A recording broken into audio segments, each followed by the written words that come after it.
He's currently tied up there, but she's leaving him there for now. Hey, that's my bed. That's covered in my blood still. Exactly. She's into it. That was like today.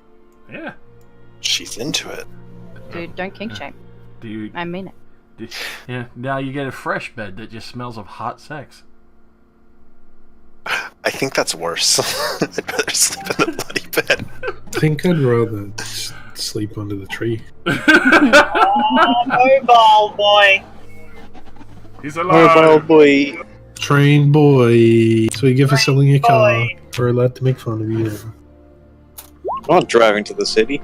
Train boy. Hold on. Why would I drive to the city?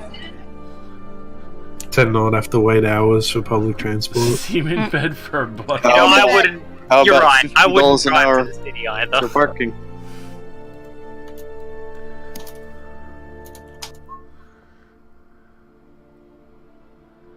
Yeah. Either way, Burb, it's hot and sticky. Semen bed or blood bed? Yeah, which one would you rather sleep on? You have to choose one. Blood bed. Considering my IRL bed is like a blood bed because I have like 7 blood noses a day. So I'm used to it. Kindred spirit. I'm glad I found another. I sleep at my workbench. Okay then. I have like a fucked up thing in one side of my nose, and if I blow my nose too hard, I just start bleeding. Dude, literally same here. That's the exact same thing I have. I have like a vein that's like too close to the surface in like my right nostril, and it'll fucking rupture if I sneeze sometimes. It's my right nostril as well. Get wrecked. But There on you top go, of fucking that, high five. on top of that, I'm basically permanently affected by like a semi-hay fever, so I have to blow my nose all the time, which increases the chances of me getting the blood nose by like. Isn't that called an allergy? Yeah, pretty much. I would literally need to be blowing my nose for hours to get any blood out of it. Mm-hmm. Yeah, dude, it's like a fucking faucet for me when it starts. It just kind of like somebody turned on the tap. It's just like, oh, there's blood.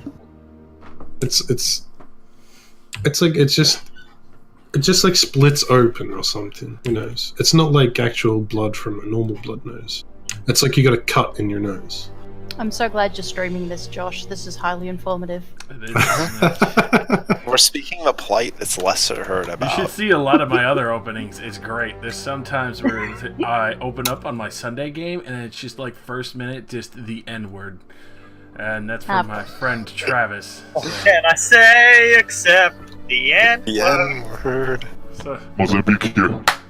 it's a great fucking start all around sometimes. I love it. I love going back and hearing the openings to these. So, less time on Lostrana. After quickly dealing with Bradomir's ex-friends and dropping them off at the other port, immediately went over and picked up Notlif from the ship that he was working on. It was almost done and fixed, and Miliran said, fuck it, we're leaving with this nicer one. And he just kind of threw his hands up and went with Telrath for the ride as Ironstride suddenly got struck by a rock on the way over. Or, well, not on the way, on the way back. On the way back. Plummeted like a fucking lead weight. Managed to get saved by Telrath, quickly going down with a coin and tapping the ship, stopping it. After which, he went to check the volcano that seemed to have become active once again, which is a rather curious sight in these skies. After exploring a little bit, he met what seemed to be a summer Eladrin who went by the name of Avarice. And after exploring for a little bit and him warning you that the volcano itself contains a, well, literal definition fire dragon, someone who is currently aflame all the time. I decided to go back and just leave, even though he did invite you to explore the island and take whatever you want. He just lives in his old ancestral home that is semi-ruined but still stone. After heading back to the skiff and being immediately distracted by a gold beetle, everyone thought Telrath was crazy until Miss Geet started fully speaking with message into its mind, and then got very upset because he was very chattery. Immediately following the beetle's lead, though, after being informed that he's an archangel trapped, he led you into the volcanic caves, in which you found a ring that was in question, being referenced by the beetle. Brought back, Bradimir stuck around to see Betalis in his humanoid form. At which, after that, as the room started picking up into the equivalent of a scorching heated desert, he decided to leave, after also watching him enjoy eating some of those precious gemstones in the room covered in gold. After quickly leaving, and Telrath wishing for the beetle to be back into his true form, found out he was an archangel that was heading back to the Mount Celestia, quickly opened up a portal to return home, and as you were leaving, as the angel filled your sails with elemental air, the aforementioned dragon, which you found out to be a pyroclast dragon from the elemental plane of fire after its demonstration, erupted from the top of the volcano, and it was starting to fly in the direction of your airship. After Ulduin, the archangel you had managed to help, sent down some other adventurers to help defend your ship and keep the dragon at bay long enough for you to vanish. You got well out of sight, and we're now heading to the Gold Roads to either sell the other ship just to be a little bit faster with the Elbreth, and as well as take a moment to relax. As the fourth day of travel was going on, traveling at a good amount of speed, but the crew's kind of semi-split at this point for having to fly both ships. In the midst of a night, Black Abishai's, sent by Cain from the Devil Seeker's family, came to assassinate Baelus. After which, trying to defend himself and many people trying to come to his aid, had been stricken down. It seemed for a brief moment that it would be permanent. After one of the Abishais was captured, the other two dead and banished, that he saw heaven for a brief moment before remembering his wife and child are still waiting for him, before hearing Telrath's voice say, "Live," and he's pulled back to his body.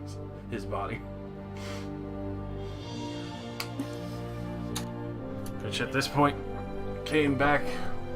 The Abishai was imprisoned, informed Milirin of certain events to help through telepathy, so only Milirin, for the time being, knows what he said. After that, during the conversation, Milirin had received the name of a semi-important figurehead. And then, after which, was now dead on the floor, as Baelus had stabbed him through the cage.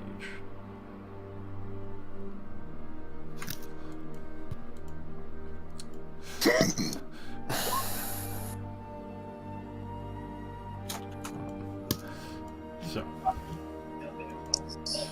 Okay, I'm gonna go. I'll be back in an hour, maybe. Bye. Alright, we'll just tie him to the bed for now. At least he's on that one now. Yeah, the appropriate. Wish I have to sleep in his in anybody else's semen. That's So all you have done is nap, Telrath. I'm just napping. So, I mean, I assume I've been flying the ship for like the past day and a half because nobody else on this ship can fly it. Miski said she was doing it for a while. she does. I'm learning. And now she's showing Rexia. Oh no, please don't let Rexiel drive. Oh, look, sparkly. Rexia's just like, oh look, that looks like a gem, and just like veers us into a mountain. It wasn't.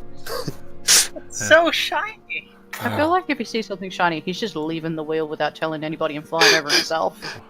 That's the only Jesus, real... take the wheel. Mom, I'm going. What?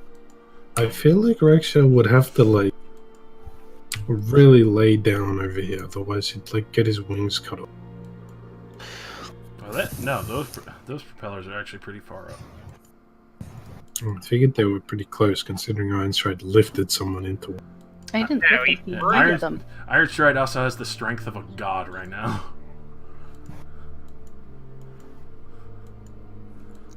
And not to mention the fucking aforementioned man that he yeeted was only wearing like cloth armor and a bow. Yeet, yeet, yeet. Not like he threw somebody who's completely covered in plate mail in there, but we'll try that later. Oh, do me, do me. So, we come back now. It's the midst of the night. Everyone's kind of finishing out. You have the Black Abishai's body there, and Myron, you have the name that was given to you, as well as the information of what he said. Everyone's tired. Going back to sleep and getting rid of these bodies, unless you decidedly Ginsu them like you usually do. I'll cut them up tomorrow. It's late. I need to sleep. The feel when you're trying to sleep 20 feet away from a butchering session. Just like closing my eyes, like settling into sleep, and I just feel like a really loud, like squelch, just like a butcher knife goes through an arm. Oh, that comes later. That comes much later. Sleep now. Now's not the time for fear. Cutting That off. comes later. Can cut it once I'm awake. Is this guy still on the side of the boat? What? Which guy? That guy on the rigging? Yeah. Checking the air. Okie dokie. Oh, okay. Wait, is he just still there from when they fell off and we just haven't pulled them up yet, or?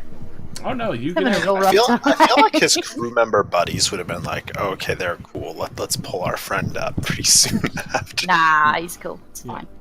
You can fully traverse the air balloon rigging.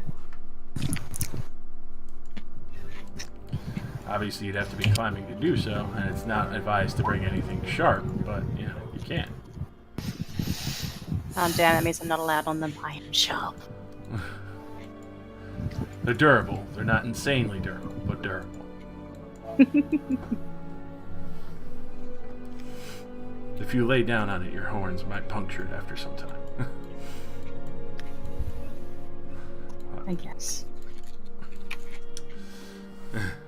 Axial's kidnapped back to his mom. He's my cushion. It's true. Aw. He is the sleeping couch. I mean, he can produce like sleeping powder. It's a nice cushion. You'll never wake up again. Very good. So. Sleep forever, mommy. Oh god. Wake up 13 years later, have to take another longevity potion. So. Go the wrong way.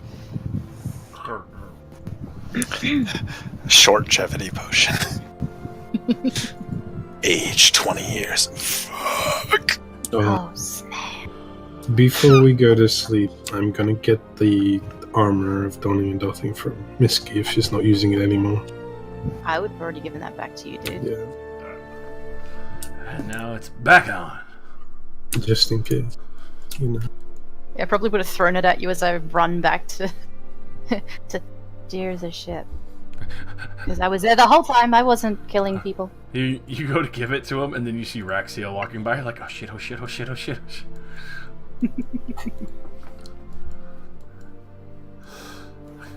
So yeah, early morning. Everyone's still a little bit surprised. Korath is getting some fresh air. Stratosphere is actually just enjoying the breeze for the time being and having a nice look out for a little while. Memdot and Philippe are keeping not left an Iron Stride company.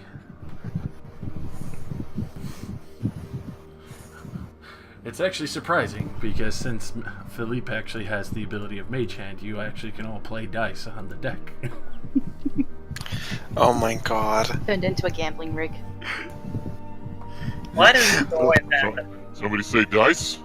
We're like a 5-star gambling ring where it's just like gamble against a brain in a jar, a mini beholder, a drow woman, and a real life iron golem. Somebody say gambling? Gambling, I'm in. Can I take a look at this greatsword that we found like a few weeks My ago? winning hand. See if there's anything special about it. You know? Alright, so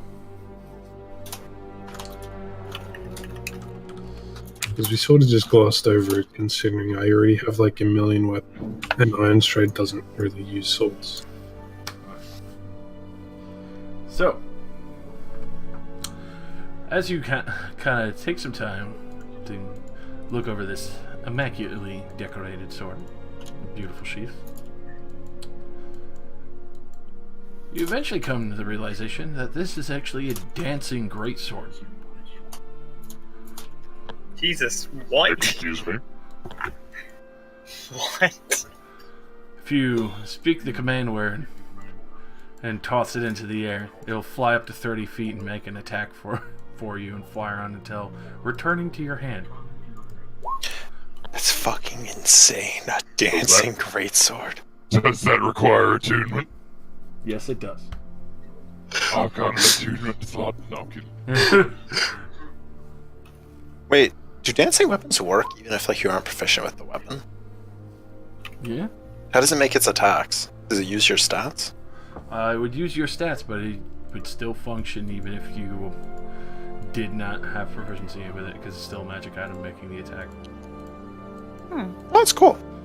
Neat to know. Just as soon as it goes back to your hands after the 4th time attacking, it wouldn't, you wouldn't be able to really swing it. It would be very awkward if you're untrained with it. So,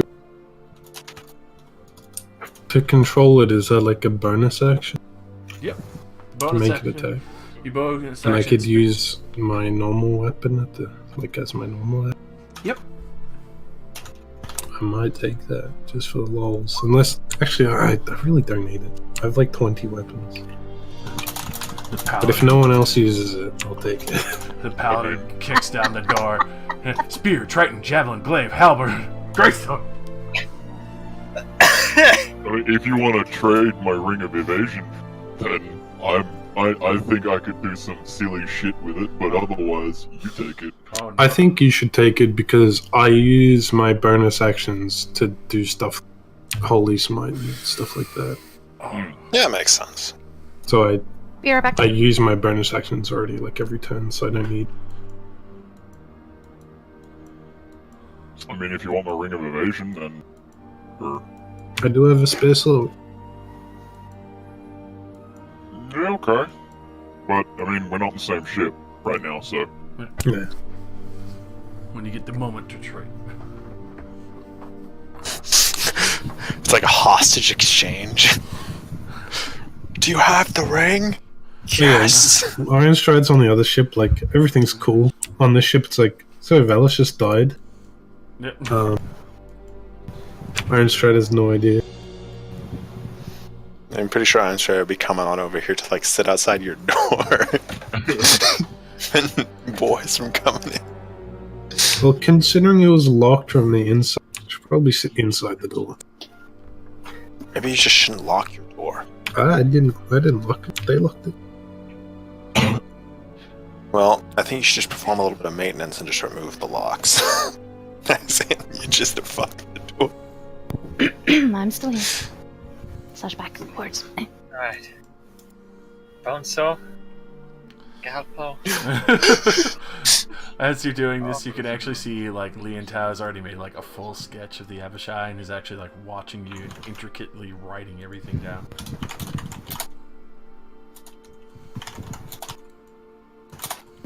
As Araxiel hands you all of the surgical tools.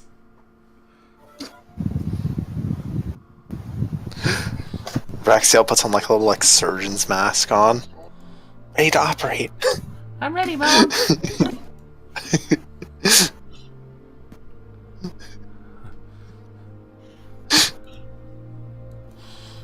I mean, his sleep powder would be a good anesthetic if they weren't already dead. Fucking god. Some next level intensity there. Oh, you just slide on in. You would find Bradamir. Probably asleep and still tied to the bed. I do wake up pretty early.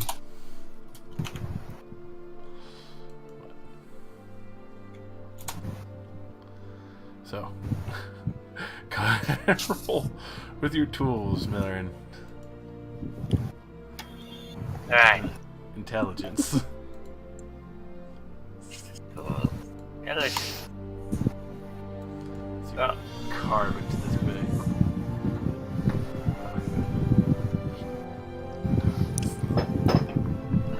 For that, you're easily able to catalog the entirety. Oh, I didn't get my 1d6. Oh, it's just one. Well, unfortunately, they don't have a fundamentium like the normal dragons. They just seem to have overly active secreting acid glands in their mouth, which seem to almost be necrotic in some fashions, but it's not really that much to work with. For the most of it, it seems mostly the scales being a little bit tougher and the leather of the wings are the most useful parts. Other than that, the rest seems to be more of just a freshish kind of meat. It doesn't have too many other properties other than kind of being more desiccated. Such drab creatures. How you can get on here without us noticing? Must have something innate about them. Demons. I'm just gonna start like with the others, just cutting off everything. Alright, so grabbing the horns, the teeth and all that, and the claws.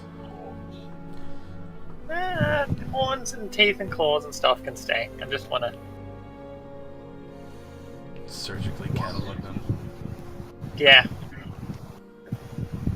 You definitely tell at some point that these were probably half-dragons or dragonborn before they became what they were. Definitely some kind of blessing that had changed to them.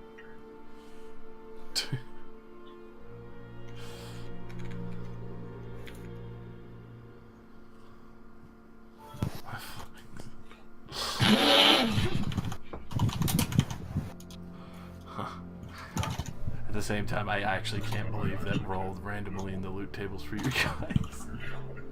That's a fucking crazy ass weapon. Just casual flying greatswords. Dancing weapons are so insane. They are. Yeah, They I are. love Gex one. Yeah. Also, you've been sitting on that for like 2 weeks because we just didn't care. You're like, and there's a great sword, and I'm like, yep, next. Yeah. That's- No, I just didn't think I'd use it because I have my gauntlets that do more than it. And you still haven't even used your dragon. Yeah, I your mean, giant to be slayer fair great sword though, either. like to be fair, like he does have a point that like this is pretty much the only enchantment that he'd care about on the great sword. Everything else, he'd just be like, nah, I don't give a shit. Basically. Just detail this beautiful golden gem-studded greatsword with a great sheath, and it's just like, we'll sell it. I would have laughed so fucking hard if you guys did sell that without even checking it. I still miss my giant fucking katana. Fucking Naginata. Yeah. Yeah, it was a nice one, but you had to go and grapple the dragon. But that was still Worth it. yeah. So, So, as you are cataloging everything, Mitherin, you do realize, though, that their bones are actually surprisingly sturdy. It takes a great deal of effort to be able to cut through them. Oh, good, because I don't cut through them. Alright. You carve them out. Oh, those guys. I have a nice skeletal model of an Abishai. Just start setting it up. And then I'm gonna record that too. Weird Tao's actually doing the same thing. She's just kind of watching you work and then like looking at everything else. It's utmost fascination. She'll actually come over to you after you set up the skeleton. Yeah. How much field research do you have? Might I take a look? Of what I've actually noted down in a book, this is pretty much the start of it. And she'll actually take out some scrolls and actually set them down, and you can see variations between different humanoid mappings, nerve ending systems, and such. Clearly, some are clearly monastic and copied over from all other older scrolls. Mind if we share notes and take a look? Oh, of course, I'd be delighted. So, as she just kind of flip through some of her books, you can see just like variable creatures, ogres, even some of the more unusual owlbears and other such things, and even drawings from herself other ones that she's actually seen in person. You can tell that she's actually attempting to make a full anatomy and ecology of like some of the creatures that she's seen.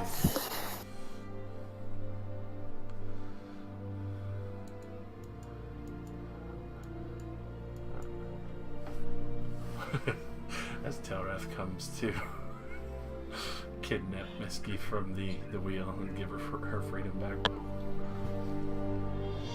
Jeez. Well, I mean, I'm finished sleeping. Do you want to go take a nap? I did the thing. Thank you, Misky. Let me know when I need to next, and I'll make sure I get some sleep beforehand. Alright.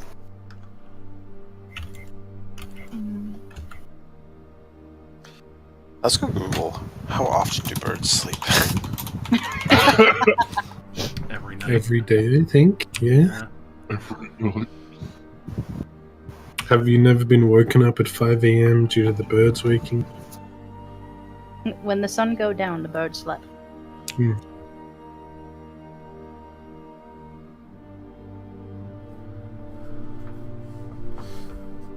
Oh, see, there we go. Easy. I can fucking... Apparently birds sleep like half their brain's still on, so they're still alert. That's why I can sit at the wheel for so long. You're sleep driving? Essentially. You know, somehow that's just more worry. Well, I mean, it's a bird fact I just found out. Doesn't mean it's safe. So, as you do come over, you see Stratosphere is just kind of like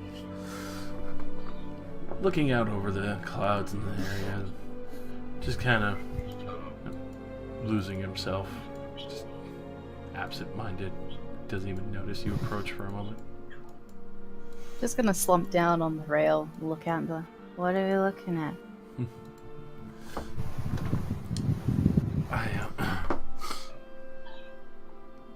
Just the open skies. It's beautiful. Don't get a chance to really just kind of take everything in on occasion. Do you really need to maintain the engine that much? Well, not now that, well, it's not going full steam ahead. It's more of a steady pace.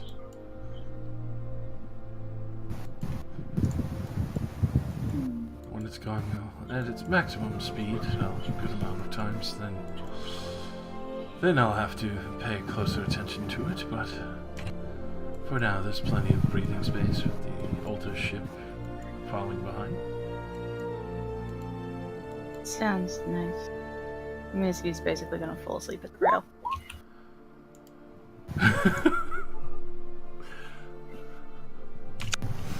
I want to go find Valen once I'm done with my bodies.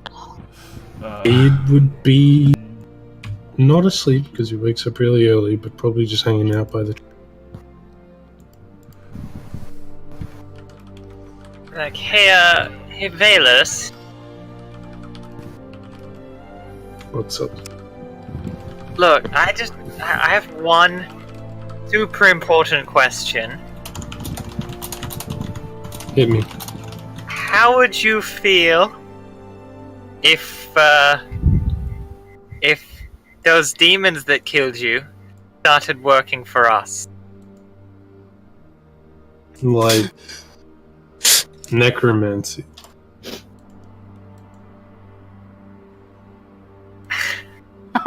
Potentially?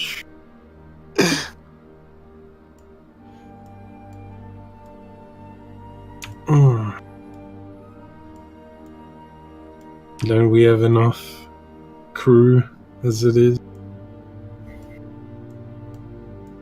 We just hired like But, 30 you know, of these guys.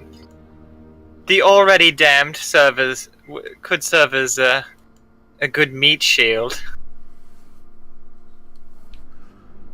Plus, I can we could have one keeping watch over you to make sure more of them don't sneak in. That gives me a lot of comfort. It's clearly sarcasm. Yes, I was going to assume that was sarcasm. I figured you might not like that. I could probably get Raxiel to watch over you. It's true, I'm strong. And noisy, which is what we want out of someone watching over him, Raxiel, is the ability to alert others. Which, I'm going to be honest, thinking on it now, a skeleton probably can't shout. Probably not. But it's your ship. Just know that I am opposed to it. Okay, I'll keep that in mind. Does it anyway? And, you know, I'll try not to do anything to anyone that's not deserving of it.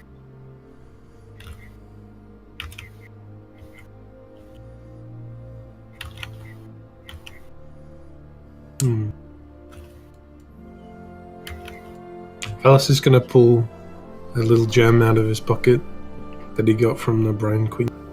And he's gonna show it to Raxiel and say, if you take good care of me, and just shake it around. Be like, oh, this could be yours.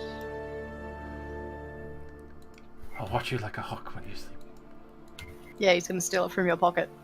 Give him like a little pat on his snout, if he has a snout. He does. I need to zoom in more. He has Snoot. He is the snoot to boot. Boot the snoot. Oh! I've never really zoomed in on him close enough. He's so pretty, how could you not? I assemble my skeletons and I cast Animate Dead. Oh shit! Look, we knew it was gonna happen. I mean, I like having a skeleton crew more than a human crew, because then we don't need to pay them. Or Also don't feed need to them. feed them. And they don't have to sleep. Human. And it'll make the current crew leave, because they'll be like, holy shit, they're raising zombies somehow. I successfully create one of three, because it can only do one at a time. But I order it to just stand there so I can take its measurements. I give you life. Now stay.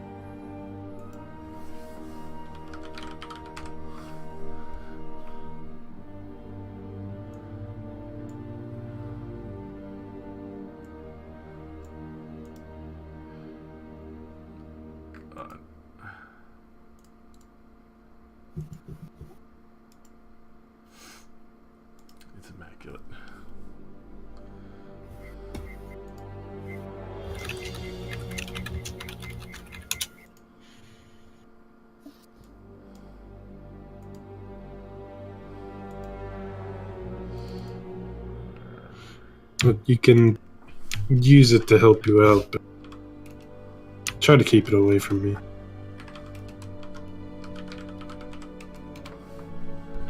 Yes, I'll make sure it doesn't stare at you or anything. This is some seriously traumatic shit, reviving something that, like, just killed him and having it walk around the shit. I was upset when he said you were making a statue out of one, and now you're bringing it back to life. I'm pretty sure this constitutes like workplace harassment. Wait, who's in HR?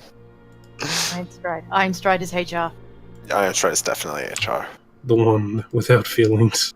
Mhm. Hey, he has feelings. They're just If still you have a problem, evolving. Stacy, has Steve been touching your butt again? I will pummel him for you. Iron Stride removes Stacy's butt, so then it can't be touched anymore. That is an excellent decision. Cracks knuckles. Wait, Einstride has knuckles? Cracks metal knuckles. Well, you should get that checked out. Mm. I have metal arthritis. He was specifically created to have metal joints that he can crack for intimidation purposes. This is Yeah. grinding Get on noises. He replaces them at the end of every day. All I have is a roll of silk. I really need to get some cloth or something.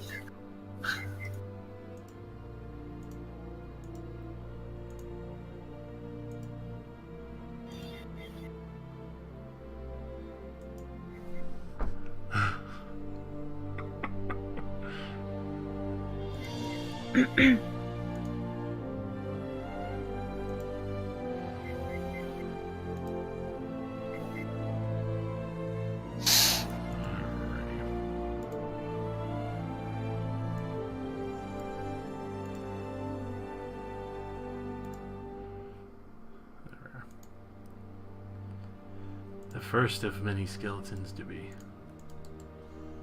I mean, I could resurrect all of them right now if I really wanted to. I know you could. I'm just not going to because I want to make clothes for them so they look less skeleton-y. Dress for success, my creations. So,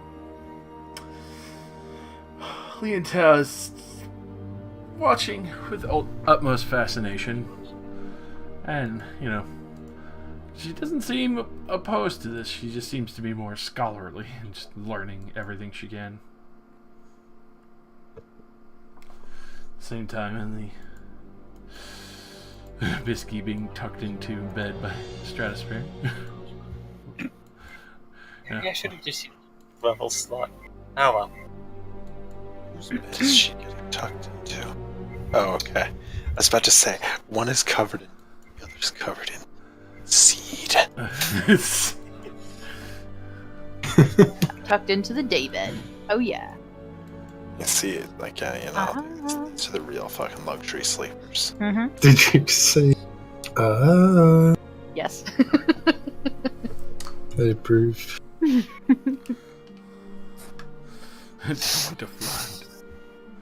Alright, so you're taking their measurements and getting skeletons ready. Here's the wholesome and then the evil and dark. But the entirety of the day will continue to pass pretty relevantly quietly and relaxed. Let's name all your skeletons. Over on the other ship, you can actually hear Ironstride working pretty crazily, especially since he has all the room downstairs to fully spread out now, not worry about anyone else getting upset. So, he's going at full steam ahead.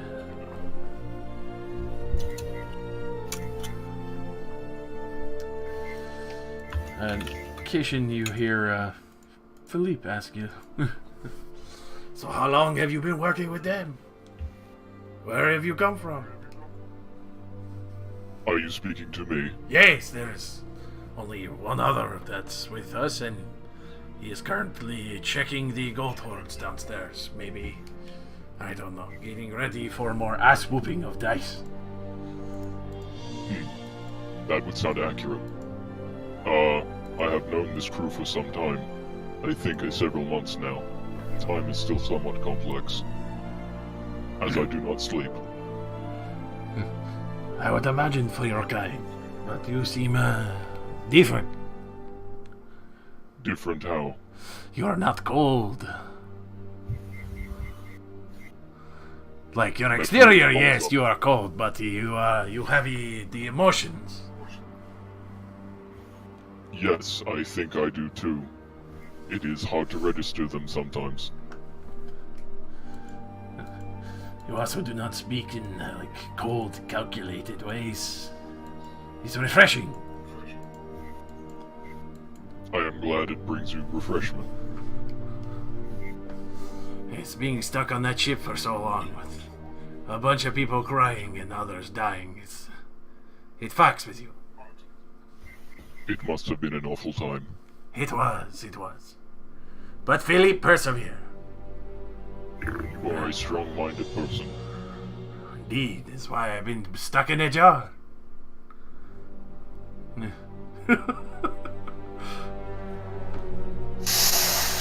Ironstride woman all along.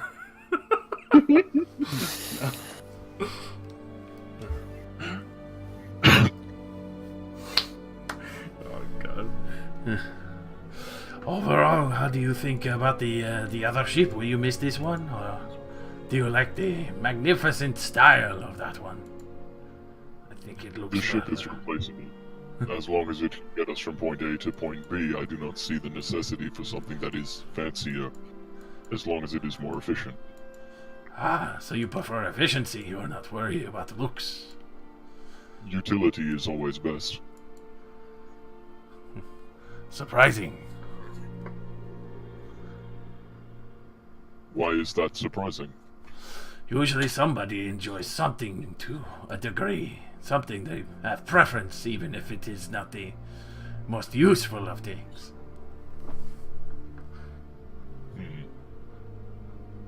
I had a nice sword I liked once. See, that's what I mean. I used to have a wonderful teddy bear until he blew overboard one day. I'm sure we can get you another teddy bear. I thought he was gonna say daddy. I would like these. No.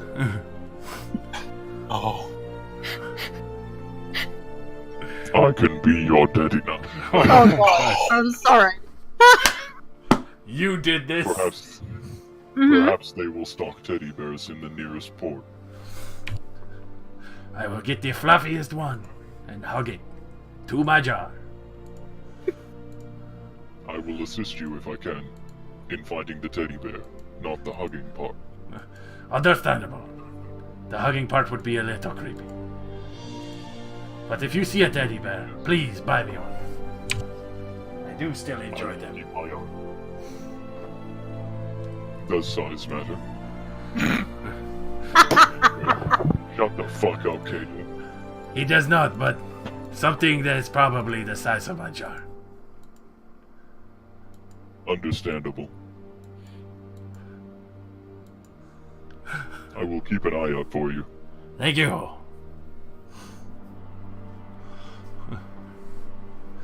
On a side note, it must be wonderful to be like the bird. Magnificent wings, freedom to fly anywhere. He does seem to enjoy flying around and crashing our skiffs. Really? Well, you know what they say, it's a little more difficult when it's artificial.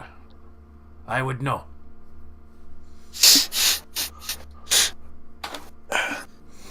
I feel we both know. Indeed. You're doing this on purpose now, aren't you?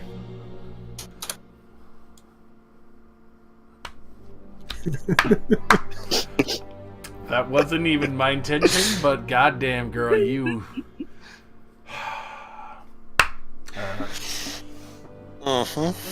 Bad point, get that one out. I understand. Uh-huh. Mm-hmm. I could have made it worse. It's true. Please. Could've gotten a lot worse. I was gonna say something along the lines of, when we get to port, you can stay and guard the ship, and I'll go and get off. Oh, But hold Plugging holes. Charging my batteries. Whipped cream and sand. So. on. So the next few days will pass relatively quiet. If anyone wants to do such anything in the ways of anything. How many days? 4. Alright. So you'll be into your 8th day of travel. I assume you're going to make a full outfit for your Skelebro. I don't have any cloth, so unless there's cloth on the ship. Don't you have like a bolt of cloth somewhere from your fucking horse? I have a... Wait, do we? Oh shit, you're right, I think I might have... You Yeah. spastic. You're totally right, I stole a bolt of Electrum cloth. Yeah, you will have the That's most. 750 gold. I'm an idiot. We also have fine steel cloth.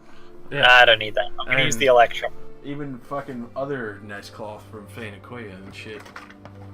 You're right, we have shitloads of cloth. Alright. Day 2, I go fuck it, and I passed the 3rd level animate head on the one that's already there to maintain my control. And then I cast a 4th level to just res both of the others. So I have all 3. And then I assume... You know what? No, Fabricate can easily make that much. I use my daily Fabricate to turn a whole bunch of the cloth into clothes. Like cloaks and hoods and everything for the skeletons. I mean, Risky, you can approach this as you see Million working in the open to fucking cover skeletons. No, it's fine. I have the pirate card. And, That wasn't me complaining. That was just like, yeah, no, this is what I am. and a It's water bikini. Ah, Yeah. Oh no, you can see my joints. oh my god. Oh no, my circuits. Because that takes me all of 15 minutes on day 2. Ooh.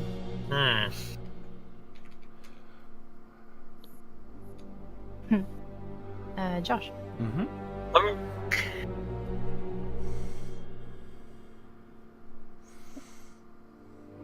I assume within these days of travel, me and Ironstride swap items. Yes, you would definitely be able to get close enough to trade a... And, you know, I tell him about the whole dying thing. There is a heaven. Oh my god. okay, well. I guess I'm getting harassed. You just do a drive-by. Drive-by ass grab. I'm going to try and find the least skittish of the crew and get them to instruct my skeletons on how to load and operate a ballista. Boy. Alright, so... As hell, each of the crew members has a heart attack now that a skeleton is, like, on the ship. For that... Fucking god. The one who seems the bravest is Rask. He doesn't really seem bothered at all for some reason of the skeletons. A few others seem pretty squeamish at the idea. Yeah, you can tell the other one that's clearly still working makeshift, kind of like guard watch, is going around making sure everything's right, but doesn't want to teach them. And he's the only one. As he kind of looks at you, and you can see that he's missing all of his teeth on the bottom jaw. You need some teeth. Could I've got plenty. It could help. Got punched Gonna out be able by to- an ogre in the last fight.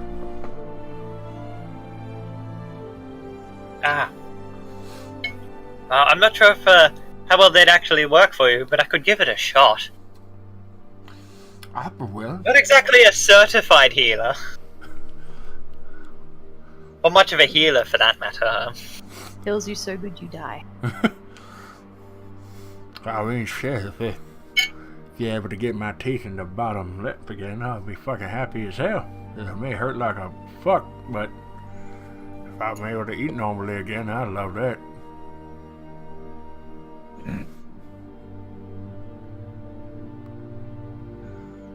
Well, you teach my lovely boys here how to operate a ballista, and I will see what I can get done about those teeth. Sounds like a good deal to me. Alright, you three. Come on. Follow me. Go along, boys. Pay attention to what he does. I need you ready for anything.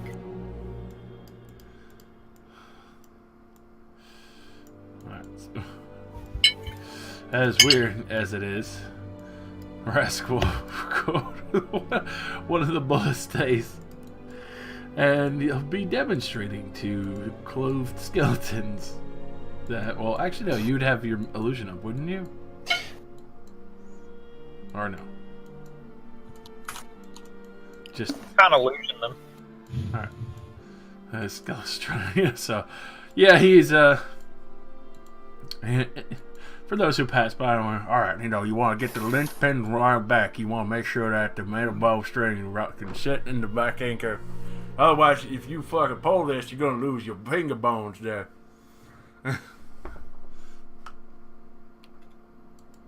For those who could stand to listen to...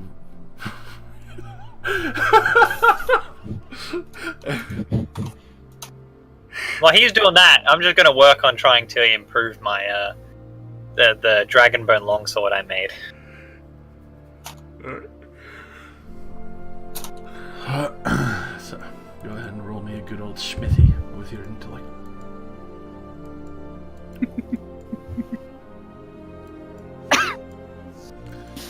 For skeletons, you'd be surprised.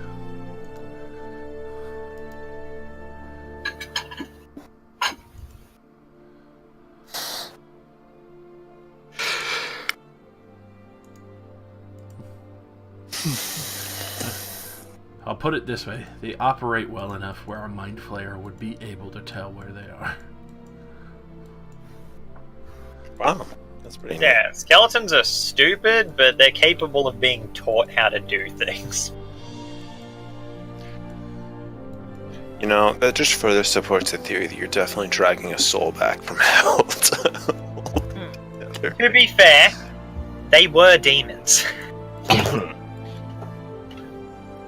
have a good question. Yeah? I don't remember if I opened that footlocker. My personal footlocker. You did, I No. think. Didn't I? I don't Is that think- what I got the giant slayer longsword out of? I can't remember. Yes. I'm pretty sure you didn't actually open it. You just brought it on the ship, looked at it. I remember you opening it, but that's just... You did take a moment to I think- open it, which you did find your giant slayer sword inside with all the other research notes and so forth. An Alchemist Kid research notes. Yeah. I think you opened it the first time you got it, and then you brought back and haven't touched it since. I just have it somewhere. I also have the banner of the old guard that I want to give to Millirin to turn into a the big neck thingy I wear. I keep forgetting its fucking name. Scarf? It's Kind kind of of. Mantle? Like a poncho, but not. like a poncho, but not, I guess. Sure. I I was really hoping you'd say like a Cup cozy. an ascot. And you can Just see it giant on my ascot. character token. Who is not on the screen right now. Here he is. It is. He's on deck. He definitely is. I don't know what that's called. I Sure. know what it's called. You- Yeah, sure, that one. Yeah, I was gonna say you guys were talking about it last week. Yeah. I want Miller to turn that banner into a shawl for me. So I can wear the banner of the old guard. Nice little reminder. That'd be cool. Josh. Yes. Brain. Ha! Over the couple of days that we're traveling and shit, can Misky spend her time, if she's not learning from Stratosphere about the engines and shit, I'm assuming flying the ship at night when the bird goes to sleep? Yes. Shiny. She will also annoy the shit out of Strato to keep her company. Which she actually will. Yay. He's actually more than happy to discuss, especially being closer to Mirage City himself when he was younger, and the beauty of the city itself. He'll actually end up telling you how it's almost like a kind of like a multi-terraced palace, going up from the middle, traveling up on the outside areas of the land, and the ships and the makeshift city that's been built up all around the entirety of it. And it's actually pretty fascinating, and especially on the fact that it itself actually floats and drifts a little. And the city itself doesn't stay in one place. That's so cool. Can I do something I should have done a while ago also? Okay. Can Misky find an hour to bond with a goddamn great axe? Yes! Yes, you can. Thank you. I was like, what? What? What is she gonna... what? Yeah, especially after the nice transaction, I'm like, wait, hold on, what's going on here? Thank you. Alrighty. So, if there's nothing else. That's it, thank you.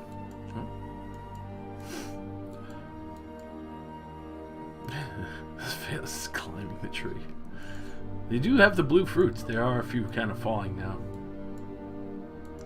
But we still haven't eaten them yet. You I assume they're gonna be healthy to eat. I'm gonna eat. Yeah, I was about to say, like, you actually would see Raxiel, like, eating one day when he's just kind of sitting there watching you when you wake up. We're talking about the crew members? Yes. Just eats a fucking crew, the Blue Man group. He eats one of the fucking Blue Man group, and then was never the same. Our only blue crew member is Misky. Yeah. Yep. And Stratosphere. Oh yeah.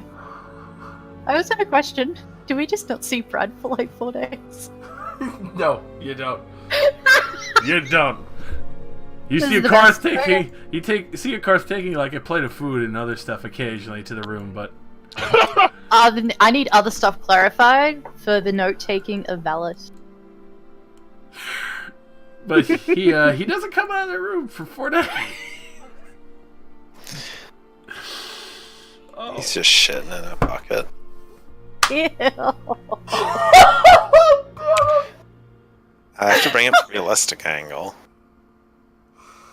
Oh, he's totally dead if we're looking at a realistic angle. But hey, more material for the fucking captain.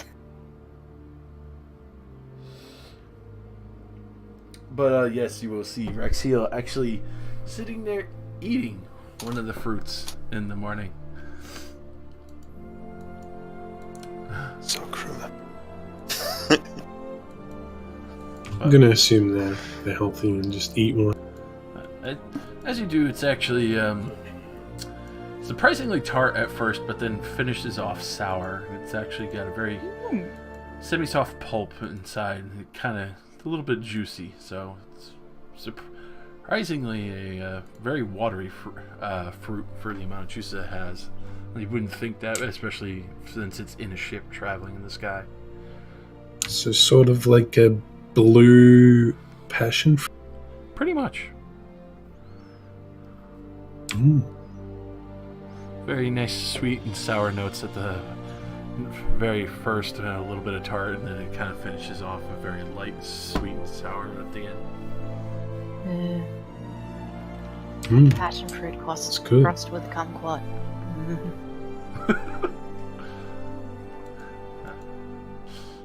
You would see Raxiel like, I'm surprised no one else has been eating these. These are really good. Oh, they are. They get you high, don't they? Don't tell anyone else. We'll keep them to ourselves. Right. So, as you are on the 8th day of travel now, you can see Rask has actually managed to get the skeletons being able to stand watch and be able to operate the ballistae themselves.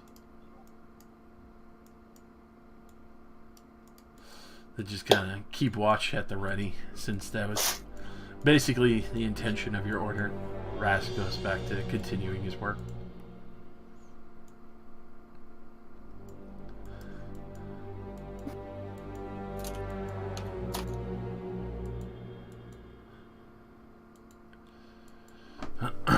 So,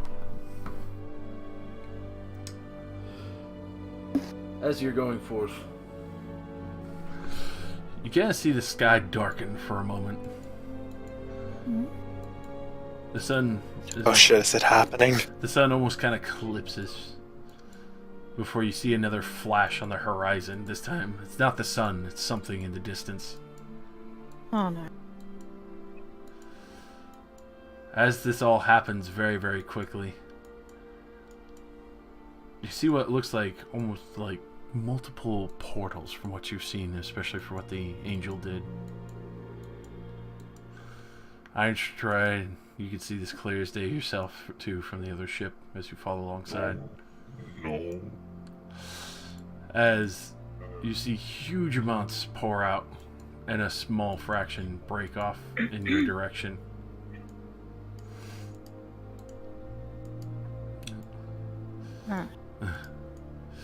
As they do pour out of the portals. But this small fraction is heading in your direction. This very organized and almost autonomous regiment of sky ships start heading in your direction. This entire fleet's coming after us.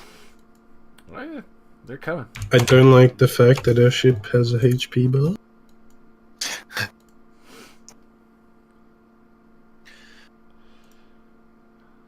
Okay, everybody get the fuck up on deck! I appreciate this one doesn't. Philippe, inform Notlef that we will be encountering hostiles. I will! And at that, you see the little mage hand like pushing the jar very quickly. No laugh! No laugh! Quickly! We need your hands! Airboy, how fast can this ship go? I could definitely outrun all of those, but I don't know if that other one that the others are on can outrun them. Well, yeah, that was my obvious conclusion. This one could go at least twice as fast as that old wreck. But they'll probably follow us. Do we have like a telescope? Captain. How you do? She's AFK. Can we look Yeah. for some flags? No, I'm here. I'm back. Oh, good. Captain, what do you want to do? I personally think engaging that many ships is a death wish. Oh, for sure. So I think we should probably abandon the other ship and get in this one and full speed ahead away from them. Wait, calm down. We have no idea who they are yet. They came out of a portal in the sky. Who the hell do you think they are? Yeah, there's no way that's good. I mean, Can we get a look at them with their telescope? As you do, you actually see not just these ships, but closer up, multiple drones and bots. Square ones that are flying around, other ones that look more cylindrical with eye stalk, kind of like hanging on ropes as others go by.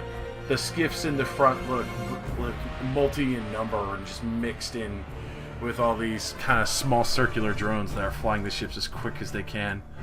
The other ones that are more circular are coming in with arc cores to kind of just quickly close the gap. You could tell the other ones at the back are the more heavily armored ships, and they have kind of more bizarre-looking creatures. Some that are more triangular, carry on multiple spears, different kinds of ballistas.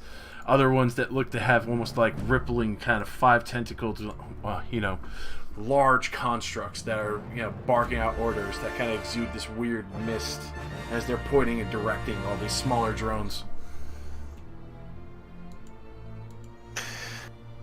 Okay, you satisfied?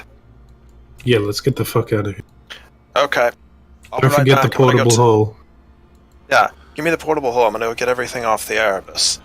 I'll tell them to fly one of the skiffs over and we'll get the fuck out of here. I think a few weeks ago you said you put everything from the Horde in the hull. I think he said that was the plan, didn't he? Yeah, you did. You transferred everything from Yeah, the you Horde did. into We the put everything in the hole already. Hey, do you want me to get your tools, Millerin? I carry them all in my pocket. What about not Oh, lifting well. his tools? Well, we can get his stuff too. Give me the Alright, hull. look, someone take me and my boys over. I can at least get them to make sure the ship maintains its course long enough to distract some of them.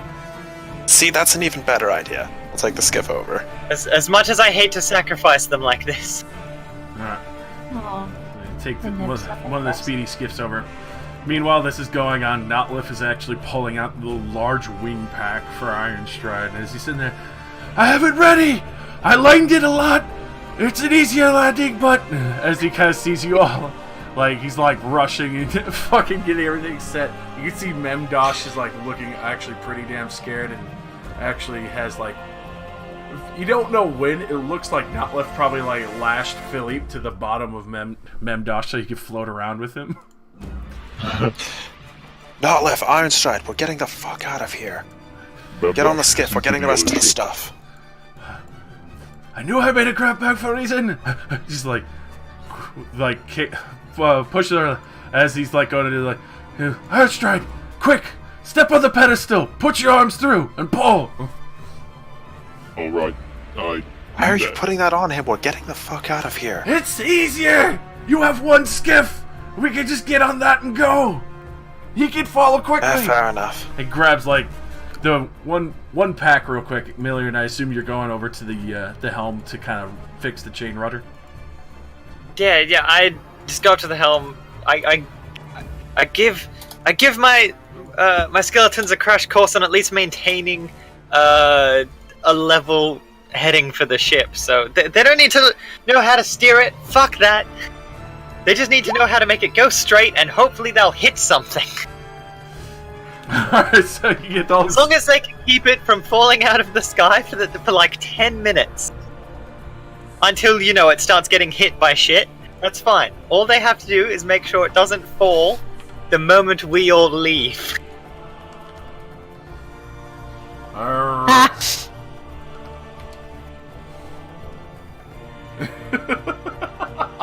That skeleton just got made the captain. Alright, so Notliff kind of grabs all the... You get the skeletons ready, you get the rudder set and chain, and the skeletons are just kind of following basic orders, going around and like making sure that ropes are held fast and are getting ready to use ballistas like they were showed on the other one. You see Notliff just run out with like a big heavy bag of tools on his back, like no eating supplies, just like drawn up plans and other shit, and just jumps in the skiff. Fucking Memdosh and Philippe are quickly on board as well. Ironstride, as you step down, you can actually see the pack on this little makeshift stand that Notliff did up, and it actually has a lot of the Gulfine metal, which actually seems a lot lighter when you step down. It just shoots right up. Has the two arms that reach out. It looks like you can fit your hands through real quick to grab onto it. Woo! As you just grab it and pull out, it snaps to your arm, snaps to your back, and the back of your legs where you have full wing control, and starts to open up a little bit. And like, alright, like I showed you, run, spread your arms, and then just go straight up. Alright. I hope this works this time. what am I doing, pal? Roll athletics. Flat decks, did you say? Athletics. As you go. Oh, they said flat decks. I was gonna say, well, I die. So Still not very good. he dropped down a little bit. He not lift, looks over the side scared for a moment before you come whipping up. This controls a little bit like an airship. From when you handle the skiff, you can feel the wings, almost like just almost innate feel and motion. Almost when you drive a car, same kind of feel like that. Yeah. Whoa. How fast does this pack go? As fast as the speed skiff. He actually lightened it so much with the Gulfine. That's still not enough to keep up with the Elbereth, right? Oh, definitely not. No. Well, I just go over to the Elbereth either way. Fly over. Alright, so you guys actually see Ironstride take off. A little bit of hazy start, but then just as fast as you guys came over. At this point, you can actually see, in the midst of this panic, the entirety of the ships themselves are actually fairly close as they're heading at you dead on. Okay, I'm grabbing everything that I can. Really Keep quick, the ships close by. We'll swerve the Elbereth over them. At the last moment, let the Erebus just crash straight through their ranks. Alright. Wait, who's flying the Elbereth? You. I mean, all you have to do is keep it straight pointed towards death. I mean, it's not. Alright, no, I can do that. That's fine. Yeah. On the Elbereth, you could hear all the the crew members sitting there screaming and panicking and rushing to the ballistas and getting ready and holding fast and making sure the rigging is anchored properly. You can hear Stratosphere quickly running down and getting the engines ready. As soon as you give the word, I'm going to give all the power that I can from it. Tilrath, Oh boy. Yeah, do you still have that cannon? I mean, the cannon. Yeah. And we picked up some cannonballs. I can hold it Yeah. infinity enough for you to fire it. We don't have any powder, though. I'm sure we have something somewhere. Do we? What do we use to fuel this ship? Oh god. So, Oh, I don't think that cannon can take that. roll a quick One arcana. shot is all we need. One shot is all we need. Oh god. Yeah. For whoever wants to, that idea, go ahead and roll a quick arcana, either of you. He can roll. Is that good enough?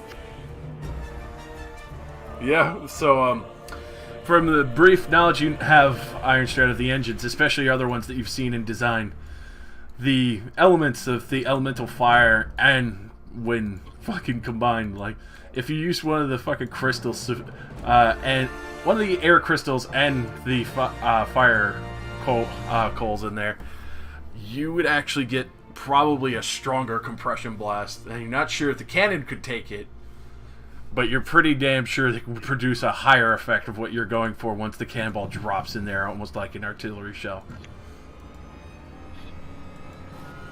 I'm positive this will work. Just What are we trying to do? Aim for a high priority target. Alright, so what's everyone doing as you get the skiff back over, you get getting the cannon and some of the crystals, you can see Stratosphere looks at you you fucking be careful with those! As you grab some from the compartment. The ships are now pretty much locking on each other at this point, as they're pretty much getting to this point. What is everyone doing as you're reaching the final point of this? Going for a single lateral. Let's see. Our ship was about 200 meters long, so 200 feet long. So it's more like 50 rather than 5 a square. The commanding ship. Which, keep in mind, the commanding ship looks like kind of like the old one you stole previously from Monreese. Oh, the dragonfly. Yeah. Nice. That's a bit fair. Oh, bicycles. Ironic. Alright, so what's everyone doing? As everything's I'm literally gonna- now clashing with each other. Can I check if Radimir is alive and, maybe try to give some inspiration to Misky to steer? Yeah, so Bradimir would be back on board. He's free again, so he has his staff of healing. He's sitting there, he's got the staff in one hand. He's like strumming the lute in the other, inspiring everyone as much as he can. He's so far given the inspiration to Misky for flying, inspiration to Telrath and Ironstrike for whatever he's currently doing. Millarin, you can see the other two skiffs that you left behind. You do have one speed skiff that you've landed with you, but the old Erebus is now about to come into full clash with the only 3 skeleton crew. Well, and me. Oh, Jesus! I haven't left it yet. All right, so Captain, Down with the ship. I'm gonna make sure my boys don't fuck this up. Down with the ship. All right, so as the initial fucking wave of smaller skiffs come fucking zipping by, you can actually hear a few crashes going by as they actually get too close. Some are colliding as they're not expecting you to just continue straight through as they're getting ready. You can see other crew members actually slashing out towards these drones that are jumping on. The skeletons themselves are actually keeping some of the smaller ones at bay and actually manage to skim a few of the other ones as they come zipping by and hit them with the fucking ballistic binders. You can see the other Readily crew firing at the smaller ships and just getting rid of the small skirmishers as they approach. At this point, you're getting through the first kind of like shock wave as you see a few of the mono drones kind of like start trying to get close to your ship. Are you all just kind of punching it as fast as you can? I thought we were fucking railgunning it. Railgun the captain ship. Alright. Get us in proximity. I point at one of my skeletons, one of the ones that's not on the helm, and I just go, "You with me!" And I run over and I'm gonna take the other speed skiff and try and swerve over the top of the fight to keep up with everyone else. Alrighty. So We're about to fucking punch it. I hope you're on board. Oh, this is gonna be great. So. Yeah, can we charge up our hyperdrive?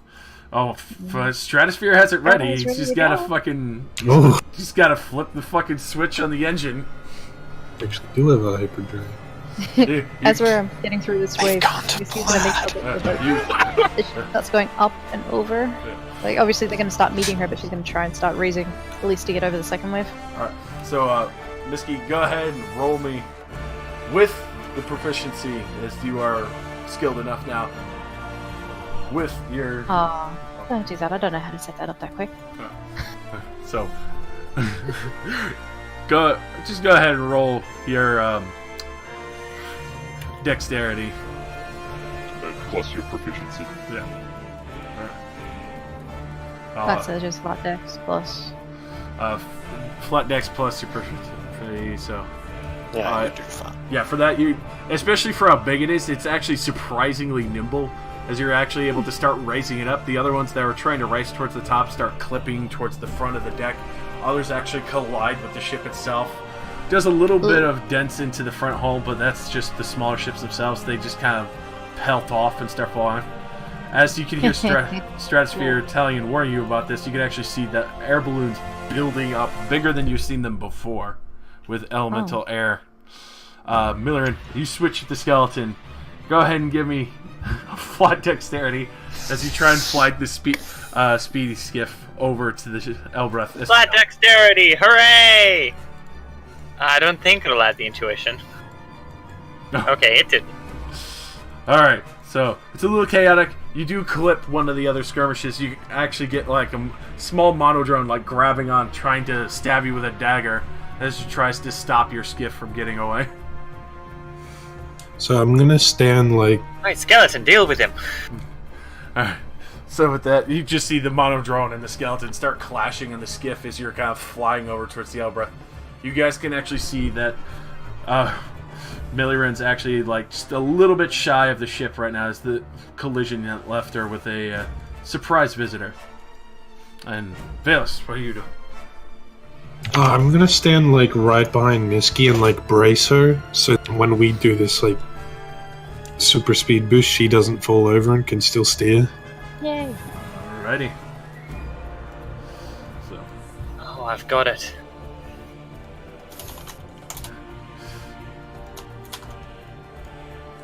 I'm gonna use. I've got it. I'm gonna use the elevator to stay out of the way, so I don't have to deal too much with the other skirmishers. So I can have the skiff go straight into their command ship. Much like Misky did at the start of the campaign. Yay! It's like poetry, it just rhymes. Alright. Beautiful. So as this is going on, you can actually see some of the crew members are firing the more heavy ballistae at the second wave monodrone ships. You can see multiple small monodrones, which seems to be ordered around by a couple of the smaller blockier duo drones. There's one tri-drone to each one as they're all sitting there filing out orders, and you can see them speaking in some bizarre binary kind of speech as they're all pointing out and getting ready. You can see a few ballista bolts kind of come rearing up. A few kind of strike through some of the air balloons, not too heavily. They don't seem to have done enough damage to fully break them, as there's others that are just piercing into the bottom of the ship. At this point, you can see the sheer panic as one of the others just kind of like starts rearing up just above the other ship. You can see a few other duo drones start trying to drop down as the one archer that kind of stuck by shoots a few of them, getting ready. Ironstrad, and you have the cannon ready with Tailwrath at this point. You can see the others are fighting as best as they can. Akorth is actually starting to take a few pot shots and guard the deck with the rest of you. You can see Philippe is like attempting to mind blast as Memdosh is freaking out, shooting I-beams everywhere, while Philippe is attached to the bottom of them. At this point, you can see they're just trying to kind of keep you guys guarded while you set up with the elemental breath and elemental fire crystals. Very dangerous cannon idea as you kind of quickly heft up the cannon while you're still wearing the wings briefly too. Yep. As you hold this cannon, getting closer in for your shot as you just start skirting under the first wave as they're surrounding you now, just fucking hammering your ship. You can hear some of the glass break below in one of the rooms. You can hear a few of the other crew member freaking out as the Enforcer Mark II is actually approaching the front of the ship, and you can see it doesn't have any fear whatsoever. It seems to have a direct order to kind of try and bow ram with you. Yeah, should we shoot through that? I mean, maybe it will fly through it. I don't know. Alrighty, so let's shoot through it. Let's shoot through it. Milliren, you're going over there, and so, and also Misky, you can see the Enforcer coming in. You have seen that the head of the ship is actually very heavily reinforced with metal. What are all of your plans as you see the Erebus is flying through? It got clashed a few bit. The two skeletons that are on board, one went down, the other one's firing crossbow bolts still, and then just kind of like quickly grabbing as there's only one left. The other monodrone ships are just kind of like slowly skirting in and trying to get a few more shots on the Erebus as it goes by.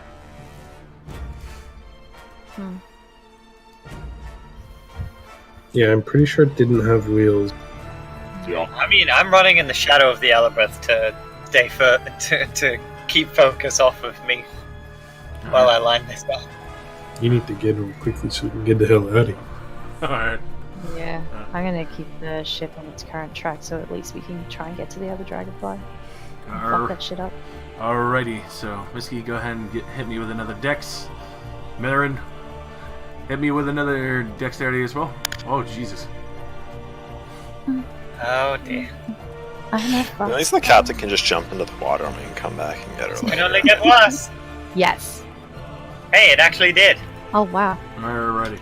So, Mary, especially as you're watching the skeleton monodrone, they finally clash, but the skeleton goes over with the monodrone, just kind of gets swept away. Kind of knocks you for a little bit. You almost kind of lose your footing, and you lose a little bit of speed, but you're still maintaining it. You can see a few others flying by trying to catch you as you're going. Misky, you can actually just see the Enforcer as you manage to outmaneuver it just enough where the bow pierces just over the Enforcer. Instead of being able to get enough speed to catch over the top of the deck, Telrath and Ironstride, you see for a brief moment it looks like it's about to reach, and then you hear the creak of the bow and their sails start breaking off before the whole ship itself actually starts folding over like it's capsizing backwards. Raises up. You actually see the bottom of the ship getting ripped open downward as pieces of wood and planks and metal actually start falling down onto the deck of the ship. You can actually see other crew members freaking out. A few of them get hit and struck. You can hear Memdosh and Philippe screaming in horror as they're getting struck by falling debris. Go ahead and roll me a dexterity saving throw. All of you currently on the Elbreth as you strike into the Enforcer. Saving throw? Yep. This is using my action to fly the ship, right? Misky would get a +2 for being right next to me. I just wanted to be certain. If a 14 isn't enough, I'm using my bardic inspiration. Also, you get +2 for being next to me. We're focusing too hard on aiming this cannon, Ironstride. We're fucking I'm going to use my Ring of Evasion and re-roll that dexterity. It doesn't re-roll, it's a straight save. You just save. Oh, okay, I save. Alright, so thankfully, especially with Misky's excellent flying for what she's doing with the Elbreth right now, you see the ship go up and then just hear a creak as the back half folds in on itself and it starts disappearing from sight as the rest of the parts just kind of pour over the ship. Everyone's just running around, freaking out. You can see one or two crew members pretty injured. The one archer, Korath, Memdosh, and Philippe are running back and forth. Vladimir is just kind of running around, healing everyone as fast as he can, just making sure that everyone's topped off and doing well as the rest of the crew are firing ballistas into the other monodrone ships. You can see a few other ballista markers go by, crashing into the ship. Millirin, you fall a little bit behind, but you actually see underneath the Elbreth for a brief moment as you actually skim the top of the bottom of the ship. Just right over the Enforcer as the Elbreth continues forward and starts crashing down below. You just see various drones flying out, trying to keep speed with the ship. As you fall just a touch behind the other monodrone ship that flew overhead, takes one or two shots at you, skims one of your sails, starts cutting your speed just a little bit, unfortunately. But the other ones start actually going in with the Erebus. You can see the one skeleton immediately collides with the older version of the Enforcer and the monodrone ship as they both cease in the air. The other Enforcer actually starts coming around and just starts immediately crushing it. You can see one of the tri-drone ships immediately coming around as they're already now swarming this, and you see some starting to go down. You can see a few of the other skiffs that actually survived the initial skirmish starting to skirt back around to try and swarm after you. Some picking up in a little bit more speed. Others the others that are just kind of crashing down. And at this point, you can actually see one of the last ships just before the head ship that's leading way into it. Is just before you can see multiple triangular bots. Yeah, your shrine's unfortunately gone. As you see this, Miller, and you might not be able to keep pace with them. You're starting to fall behind.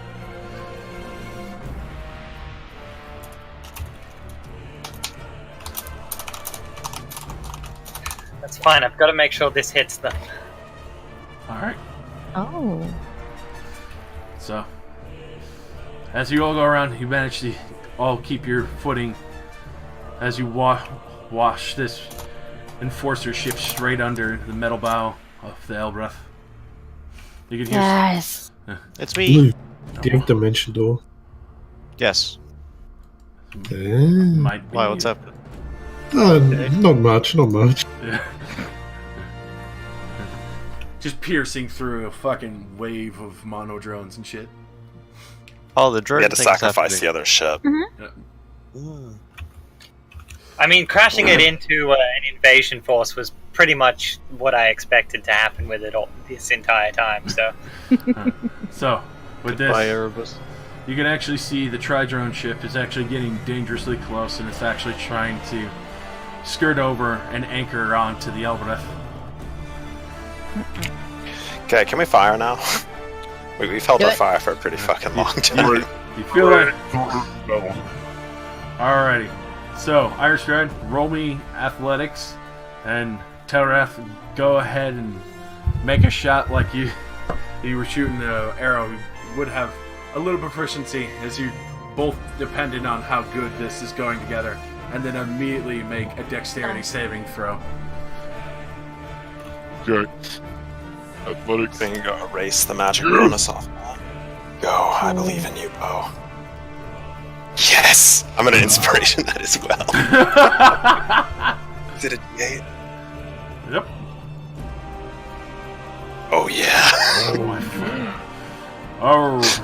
Alrighty, so as you all see the tri-drone ship approach, you see the pentadrone ship in the far back. You see finally Iron Stride lining up with Telrath as he guides it, and he's just holding the cannonball and like slowly pushing it, so Iron Stride just pivots the right angle and immediately drops it. And then immediately you hear this loud as you see the back half of the cannon is now exploded off, but you hear this extremely loud whistling as it rips through the mid-mast of the tri-drone ship and goes straight towards the pentadrone ship, and you can just see it tear this massive hole through the center of it, and the back half of the pentadrone ship actually snaps off as it's not stable enough, and you can start seeing the front half just slowly start coasting with no control now. Whoa. All Do it right. again. At this point, you also see Yeah, that. it's fucking busted. Yeah, you see there's no back half of the cannon for Iron Stride. You didn't feel it at first, but Telrath, go ahead and roll me a dexterity saving throw, because unfortunately, Iron Stride, you can't get a save on this because you're holding the cannon. That's that. Oh, I'm too focused on my work. Josh, how many charges on the stuff healing? Oh my god. I'm still kicking. So I'm only unconscious. yeah, so even though this went off with magnificent demonstration, you just hear everyone like freak out and panic for a moment. You can actually see the glass pane in the middle kind of breaks in spiders as top quarter front end of the deck facing towards the pentadrone ship. You can actually just see there's this massive fucking indent of where Iron Stride is currently still standing. Telrath is out fucking cold with shrapnel embedded all over his body. At this point, everyone's just still firing. And Millerid, you just saw this magnificent demonstration of elemental fire and air compressed into a small metal cylinder blow the tail end off of the pentadrone ship, but it's still going currently. it has to go down. So, for everyone else, go ahead and continue. For Miski, go ahead and give me another dexterity as you're guiding the ship away from the tridrone as fast as you can. Oh no! Yo, I use a supreme use healing that potion on Is there Telrath. initiative order, or can we do things? I'll do thanks, a supreme brand. Pretty much it just smashes it out in one round, so you can go ahead and do what everyone. Just tell me as it goes round by round, as all this is just one massive chaos fight. Is are Ironstride and Telrath like right at the front of the ship? Currently, Yeah, yes. I'm just gonna stay here and help Miski still. How much is supreme? Is it like 8d4? Supreme is I have one. Is it 20? It's like where is it? Healing, radar. Here we D are. something. It's cut off. I'm pretty sure Supreme is the biggest one, yeah. It's like 10D something plus 20. 10d4 plus 20. Yeah, it's cut off because that makes sense. I'm powered up. All I have is 10D. God, oh my god, those ones. Yep. Yeah, well, at least I'm awake. Yeah. Mhm. You're awake. There's the front quarter of the ship that's pretty heavily damaged. You can see spiraling. Anyone down below deck can actually see the roof inside the sleeping quarters and the captain's quarters actually bowed in entirely. By the way, Luke, we're about to like hyperdrive, so maybe hold on to some.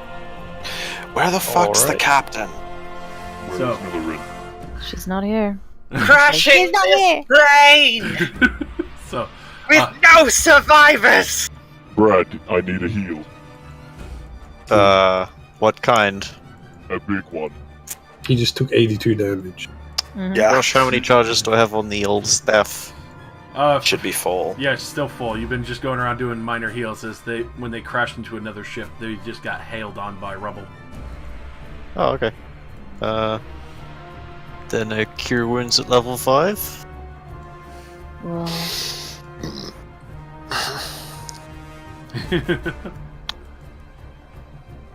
Have some 30 hit points. Okay. Back to 56. Luke, you'll also be glad to know you spent about 4 days getting BDSM'd by Korath. Nice. And shitting in a bucket. How many spell slots have I used also? Excuse me. Sorry. Pretty much all of your first level ones, just doing minor heals to make sure people can get up and continue working the ballistas and rigging. Sure. So, as you're continuing forward, also Millerin, go ahead and make another dexterity. As you're trying to keep up, you can see the monodrone ships are trying to close you off with the skiff as you're falling behind. Dexterity check. Oh, that one was way better. nice. Very nice. So, even with a slightly damaged ship, you're actually able to cut through right behind the Elbreth. As Miski's flying ahead, thankfully the hull's been reinforced with metal plating on the outside. Though you do see one of the air balloons actually suffer as the tri-drone ship tries to anchor, but doesn't actually manage to get a solid grip on the ship as it's going by. Takes out the back air balloon as it's going over the top deck, and it just starts cutting off piece by piece. You can actually see that the back left ballista actually ends up getting crushed underneath the ship. Millerin, you can see the tri-drone ship actually starting to coast over you as rubble starts falling down at you. Hmm. So, at this point, you can actually see what's left of the Erebus is now starting to fall from the sky as the other monodrones have quickly brushed over it. The skeleton's gone. The other ships are now kind of slowly trying to quickly get around. Yeah, only And one. her skelly. Skellies don't matter. How dare. Skelly lives don't matter. Who's a skeleton? You know the dead the demon. dudes that assassinated me? Oh, Really right. brought them back to life as Love that. servants. So, And Nobody then on the use Erebus? them to fly the Erebus straight into Yeah. some of the enemy Oh. ship. Yeah, they did good work. Is Skifflon Misky? No. No, I- Miski's Your one is flying just the being dragged Elbreth. along behind us. It's like anchored to the ship right now. Are you heading for that command ship? Yeah, she's gonna pull a Misky. Yeah, I'm doing exactly what Misky did early at the beginning of the campaign. We saw her take down one of these ships by ramming a skiff straight through the ice. Alright, you know what? I fly off to go and get Melee, because I can do that. yep. So Excuse me? What? Yeah, he's got a jetpack now. you, Oh, actually, cool. you actually see Ironstride. So go ahead and roll me athletics, Ironstride, as you quickly go to dive over the side of the ship with your new wing pack. Wow! Alright, so Ah, not the That's most. good. Why don't, wait. Hey, I never used it. It's a a 1 and a 2. So It's not the most magnificent takeoff, but you see him fall down just a little bit before finally whooshing back up. Milliren, you can see Ironstrike not too far behind, in tow, trying to follow after you.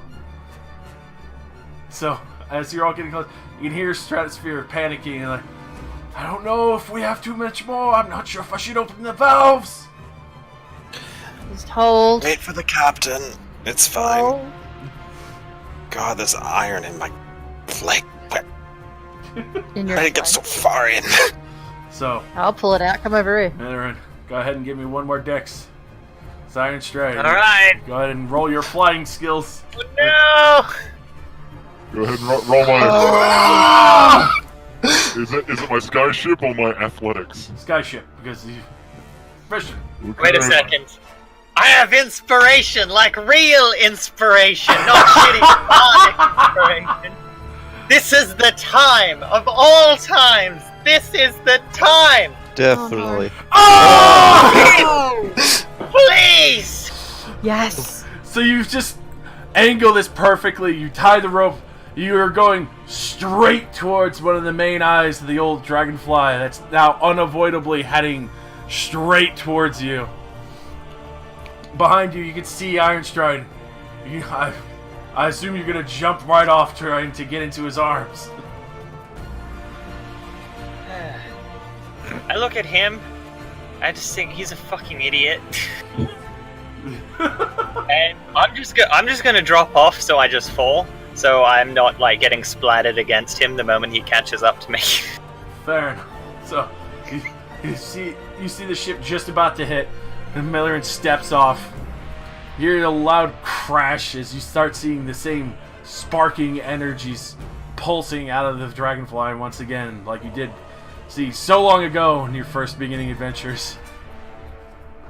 Ironstrike, you start immediately going straight down and catch Milliren. You can tell the Elbreath is getting a little bit of distance at this point. You're gonna have to haul ass to get back there. Right back.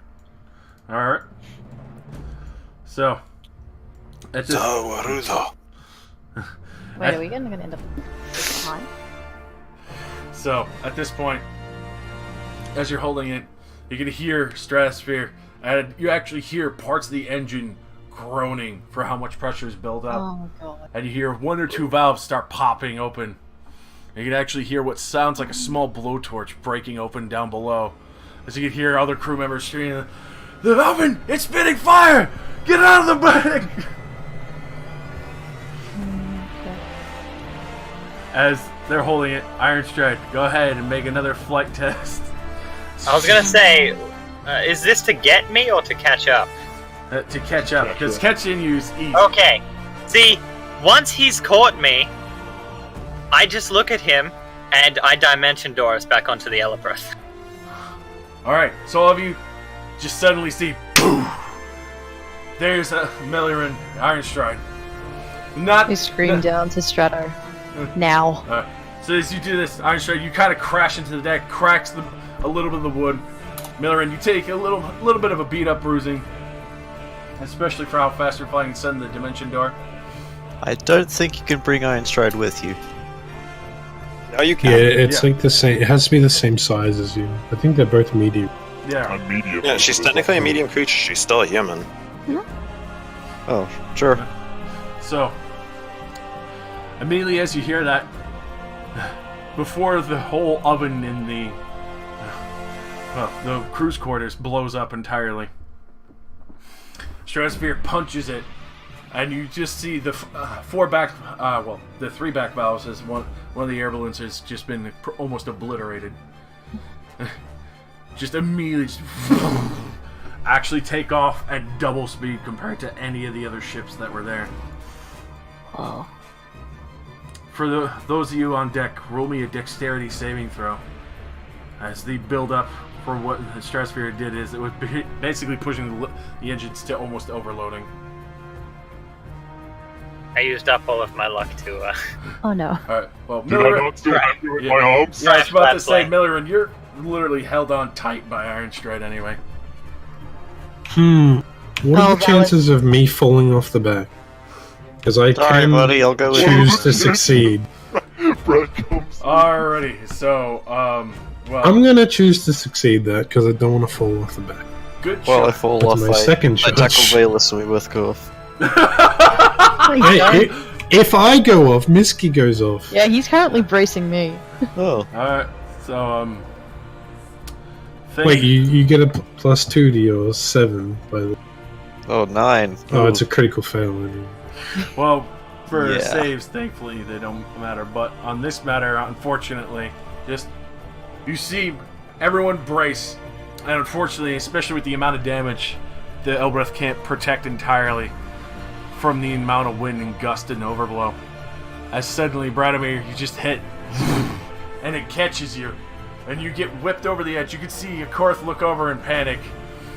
You can see a few other crew members are actually pretty close and pressed up, but they've managed to anchor themselves to the ballistae or rigging as they heard everyone yell out.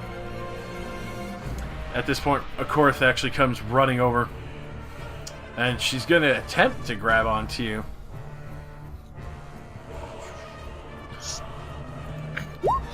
Oh no, I really do have I just realized there's another propeller right behind us. Mm-hmm. Uh-huh. I was joking about the ones above us. Yeah. So, thankfully, she runs over, she grabs onto you. Make one more dexterity save throw. She just wraps around the rail and tries to hold onto you tight as you're kind of being whipped around in the air as this thing takes off like a fucking jet. Please.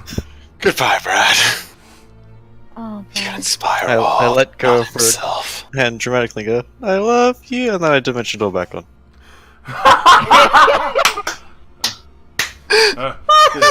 You dimension your door back on after you say I love you.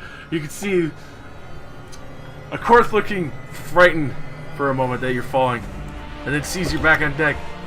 As you're all taking off and now braced, finally able to take the wind force and keep it all behind you. She punches you on. You fucking asshole! I expected her to stab him, honestly. Shiv him. Fuck you. But you all successfully survived. You do see one or two crew members are possibly missing. Some that clearly that were injured, or others that might have fallen off during one of the clashes.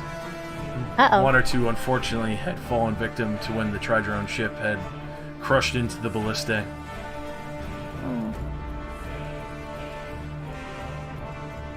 Oh, that would be some horrible shit. Big oof. Once we're going, I'm just gonna look at Einstein and be like, the next time you underestimate me, I'm leaving you behind. In case anything happened, at least it was a backup.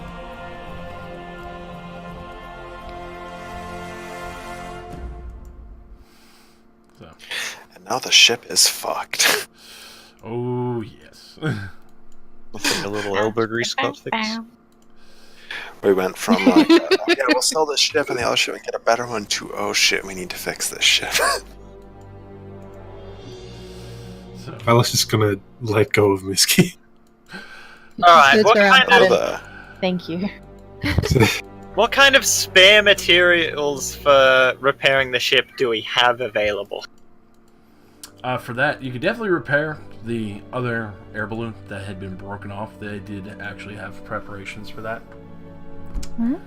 For the front quarter of the ship, where over yonder, or around this area, you can see this entire section's just been indented from where Telrath fired the cannon. This back ballistae is entirely gone. This back propeller is a little bit damaged, but not too heavily. I'm gonna have to land. Down below in the crew's quarters, you can actually see that, when you do go down there, that the oven that they had makeshift combined with the engine actually spit out fire, burnt the entire table and part of the back side, along with some of the supplies that were there. Ah, shit. But aside from all of that, there are some pieces of wood. There is enough materials to rebuild a new propeller and repair some of those parts. For the ballistae itself, a lot of the parts are gone, but you could easily get a new one there, but a lot of the track and the section there would have to be rebuilt. I mean, I was gonna say, as long as we've got the raw materials, I'm just gonna start casting Fabricate. Well, it's just gonna Repair large sections at once. it's gonna exhale and be like, oh, good job. Like pat Misky on the back. Holy shit. I'm gonna pull this big panel out of my chest. So glad I've been learning how to fly this ship. Oh damn! Missy's gonna go downstairs and check on Strato. No, that was all the wheel. You could see he's actually working like double time right now.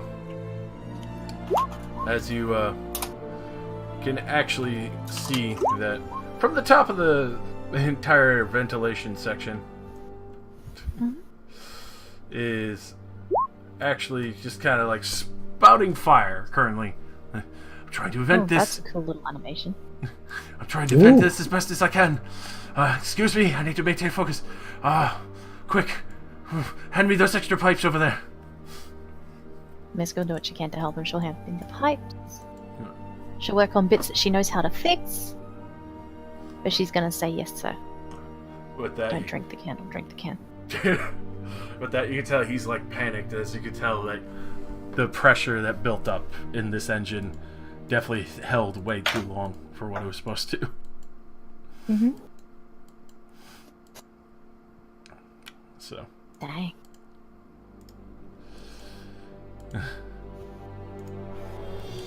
Put one over there as well. Ventilation at the top. There. Perfect. Yeah, fucking the very deadly cannon. Yeah, why did that explode? Cannons are not supposed to explode. They used the ship fuel. You know what stratosphere It's is? super Elemental special. air and elemental have fire gun. crystals to fire it. Okay. Yeah. Hey, it worked. What? It worked fucking marvelously, but I damned it. I almost died. Maybe a little. Yeah, it was what? Hold on. Let's scroll back. 82 damage. 82 damage. Yeah. Out of 12d12. I'm glad I'm a reasonably beefy boy. Can we get a flyboy to check the bottom of the ship, see if there's any robots? The one mono drone hanging on like, I'm gonna kill them all. Sure. Shh. I'll check out the bottom. If the Karth allows it, Bredamir will go around and heal everybody who's injured. When she stops beating the shit out of him. Yeah. Yeah, she's like, you can tell she's like genuinely upset that you did that, but fucking hugs you anyway, like, I fucking hate you. I'm sorry, it was a bad joke. You do that again, I'm not letting you out of that bedroom for a week. Understood. Does it again on purpose. Another week, you mean? Yeah. Alice is just going to look at all these dials and stuff, very confused, and try to hold the wheel as straight as possible. No, get the fuck away from that. That's what this I'll teach everybody to fly. this effect I'm under was the closest thing I could find to confuse. I like it, I Okay. really do. I'm sorry. Oh, it's beautiful.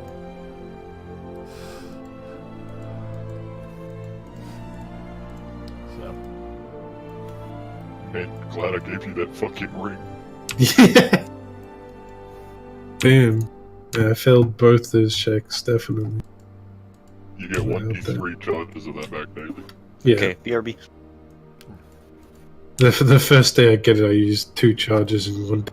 Of all this other shit that I've never used. I've only ever used 1 charge on that ring the whole time I've had it too. as they're now down to 1 ship, but still a mighty magnificent one, even if heavily damaged.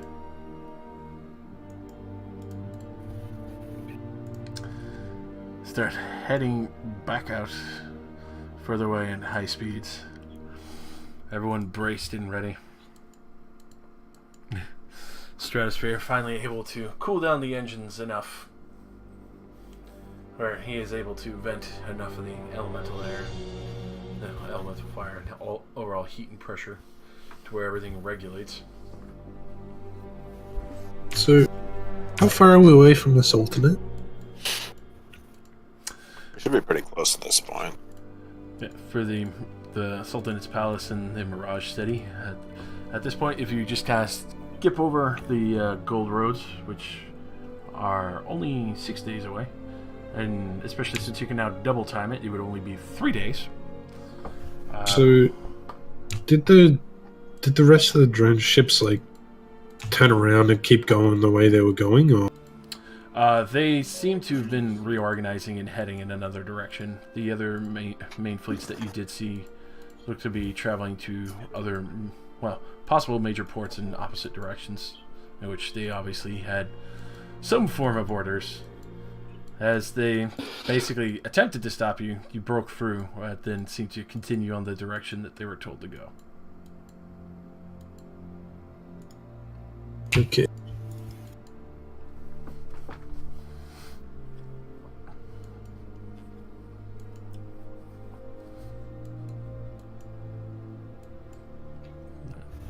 As Philippe finds new purchase near the trade. Oh yeah, all the boys are on the ship now. Everybody's here, boyo! Oh, I'm not Brain Boy. Hey, by the way, how much does the new wingsuit weigh? For the entirety of that, 50 pounds. Wow. It used to be like 250. Yeah, a lot of the parts that, considering how long Notlef had been stuck downstairs working on that, along with the new wonderful ingot that you had actually gotten from Fanakoya of Golfin, is surprisingly light. It's almost in the same property class of Mithril, but seems to have a little bit more sturdiness to it. Actually seems to pick up on elemental properties very nicely. It is quite nice. So is it, I'm trying to write down what kind of things it does for me. Like I'm trying to, because each of the inventions that have been shoved on me, I write down as well as in my feats. Yeah. If you want to give me a detailed description a bit later. Yes, I will. So, for that, all you need to know is that when you're flying, obviously you'll have tail speed. When you're able to get into the open skies, you would have the 120 feet movement, like the other skiffs did. So I am faster than a skiff. Yes, you are. Fast boy. I need to get mobility now. This So I can Membush have, looks so tiny. 45 feet. He's always been this tiny. It's always been that tiny. This is just a He's not a very massive big fucking boy. ship. What you can see, Notlef is setting up workshop down here. Just kind of setting up a bunch of fixing up the oven, setting up various pieces here and there. We lost a lot of crew members. Yeah, unfortunately. Oh, dang. Wait, what about Well, if- Rask? Rosk? Is he fine? He's still here. You missed He's still Rask, alive. Luke. Gave us a name. Who's that guy? Why is he named? He has no bottom teeth. Oh, He has a He good taught the voice. skeletons how to aim. He has a very peculiar voice. Yeah, I was out my teeth, man. I lived this long. It's good. It's good. I shall never talk to him. What do you mean, sir? Come here. Yeah. Wait, where are you going? Don't Stop! talk to the disabled. Stop! Come back! Muted. Muted. But you can see Memdosh seems pretty happy, floating about, going between the supplies and all that, and just kind of sticking to the crew's quarters, looking out the windows. For some of those windows are blown out. Philippe eventually gets brought over into this crew section as well. A room with a view. I love it.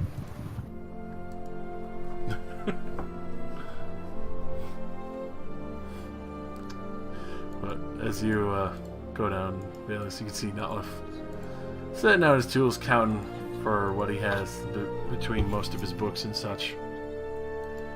Oh, I didn't see you there. How you doing? Still alive? Just, I see. yeah, checking for holes, you know. I'll be fixing up some of the glass panes over there. The windows themselves seem to have fucking melted over here, so a lot of work to do.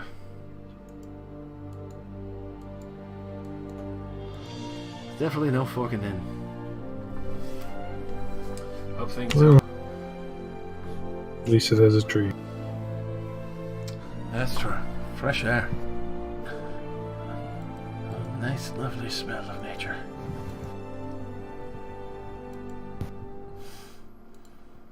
I don't know where you're intentionally going, but it's still aggravating having to work on that ship over in the Gagarin warfields of what Notla was saying. Or, fucking Iron Strike. Yes. But Oh, I wasn't a fan of it, to be honest. Too many ghosts. I agree, but there was elemental infused wood. It would have been really handy. Yeah. The ship only has a few ghosts.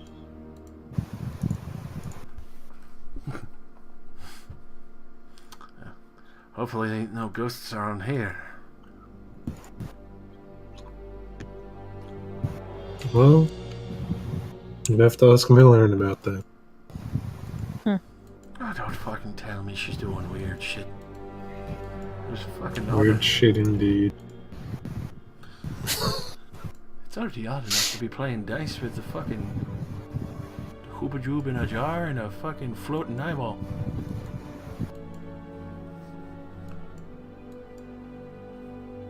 Yeah, I was also opposed to the brain in the jar coming with it.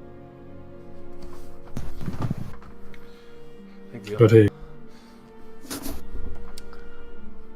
think the only good thing about him is that when he throws his dice, they're not covered in spittle.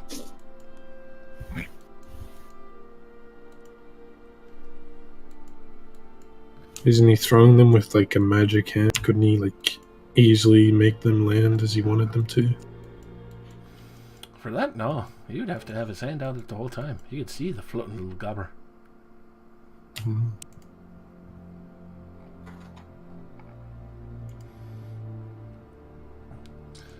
With that, Guess I just chat. Yeah. Not live for a while. there. As you look over towards Philippe, you can see the little spooky hand as he's throwing dice with them dashing it.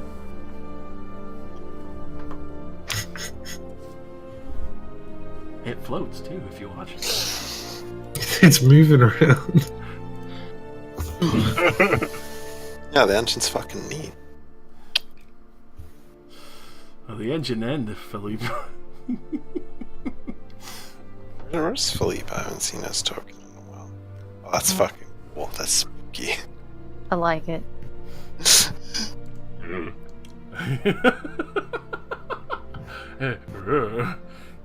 It's weird seeing it in action, isn't it? It's By the way, this. Oh, never mind. Never mind. It appears the invasion has begun. Nice. It looks like they're about to explode. Yeah, the literal sun is inside. We are using elemental air and elemental fire to drive ourselves. I mean, it's kind of gonna look rather intimidating. Sure. You're feeding super fuel to super fire. It's true. What? Which these would have cooled down anyway. At this point. There's a So they magic jumped on the head. stratosphere. Oh, you saw the magic hand, fine. Yeah. Don't worry. I've got the perfect thing for this. There. That's so cool. When the GM gets new toys. Mm-hmm. Gifts have been invented. It's true, but they Sleeping in the didn't tree. operate properly until just recently. Cool.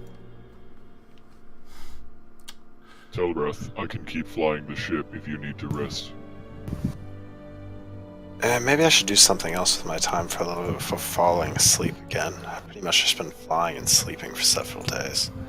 Let me get somebody to yank the metal out of my back.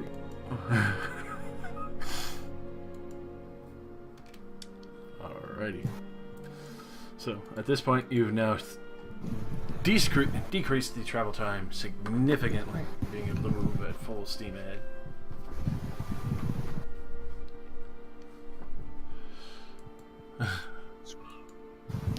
Squalla! At this point, you can see Akorth, after giving a hope, Radomir actually goes to say hello after it's been a good while. She hasn't seen Memdosh in a while and hasn't had a chance to meet Philippe. Yeah. She'll actually throw a little bit of dice with them, just for good old time's sake. Don't go in there. There's dead people. What are these blue light things called? Oh, the blue. UV light? Like, No, no. Oh, no. I mean, Black light. yeah, black light. Yeah, I can use my sword for that, right? Sunlight. Divine black light. Shine a black light in it, the whole room turns like a fluorescent light. Go blind. There's just like occasional like dark spots where they didn't hit or something. So.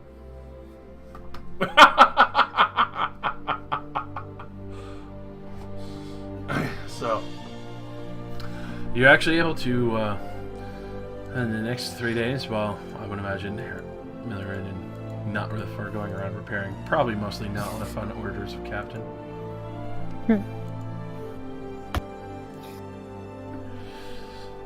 What's left of the... I'd like to return to improving my sword. Alrighty. Go ahead and give me the big old fat smithy tool. With? Int? Okay. Rexiel's actually kind of watching and like, why are you using that? What? A sword? No, that. And he points to the red stuff. Oh. I heard it could, doing something like this could, improve the blade. Really? I'd like to find out if it's true. If I do that to my claws, will it work? Probably not. Oh,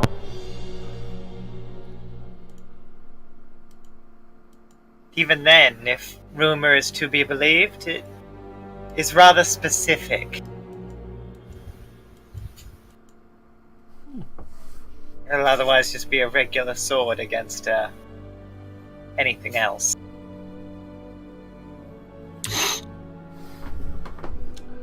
that stuff smells gross. It would. Getting it was gross too.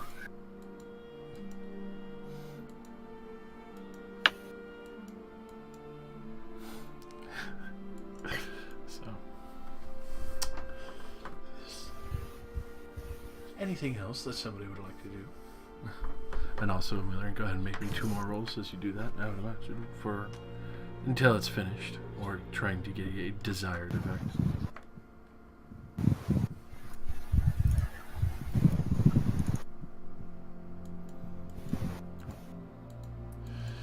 You're definitely getting some means to an end. You're not entirely sure what the effect is just yet. You feel like it might be working in the desired effect. It might take a few more days of soaking it like that.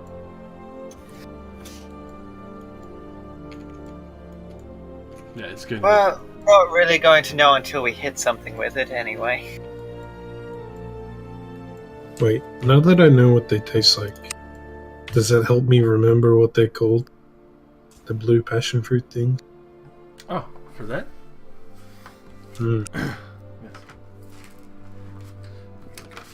pull it up. Oh. Hey, during this time, 3 days, whilst also flying the ship, I will also go over the research notes I found in my footlocker. And give the banner of the old guard to Millirin, requesting the... What was it again? Sure. That one. Requesting a shawl made out of it. Oh. Sure, I don't see why not. I spend a minute casting Fabricate to turn it into a shawl. Hey. Thank you. I wear it. Nice. Has the symbol of the ganger on the wall. Oh, buddy. Josh, can Misky spend her days, again, still learning from Stratosphere, helping him mend all broken parts, and taking over when Ironstride or Telrath on at the wheel? Yes, you can. Nice. Radimir will get to know Ironstride. What's up, buddy? I am... You like flying jazz? the ship. I throw Brad into the fan... No. Oh. Irrigus. Beach Irrigus. That doesn't sound nice. Doesn't sound nice, but it's a lot more palatable than it sounds. I mean, if Brad's gonna stick around me and try to talk to me while I'm with my research notes. Totally can, but at the same time, as you are looking through the research notes, you can see various designs that very clearly your father had written out and helped you plan, and looked like to be almost like a fast feeder for healing potions and supplies. Is this for helping troops? Yep, it's clearly a full backpack tank, which almost looks like... It's almost bizarre. It looks kind of like a huge vat tank. And most people would kind of laugh at the idea of it kind of looking like a drink dispenser, but it looked like between the multi-compression system on it, kind of mixing it back and forth would keep a lot of the healing potions fresh and ready, and you could dispense as much as you would need at a quick, just happenstance or pull on one of the main hoses on the back. You would be able to... A fire hose, but for healing potion. Almost, except for more of a quick drink. This could be useful for one of us. I should show it to Notluff. I will actually show that kind of stuff to Notluff to see what he thinks.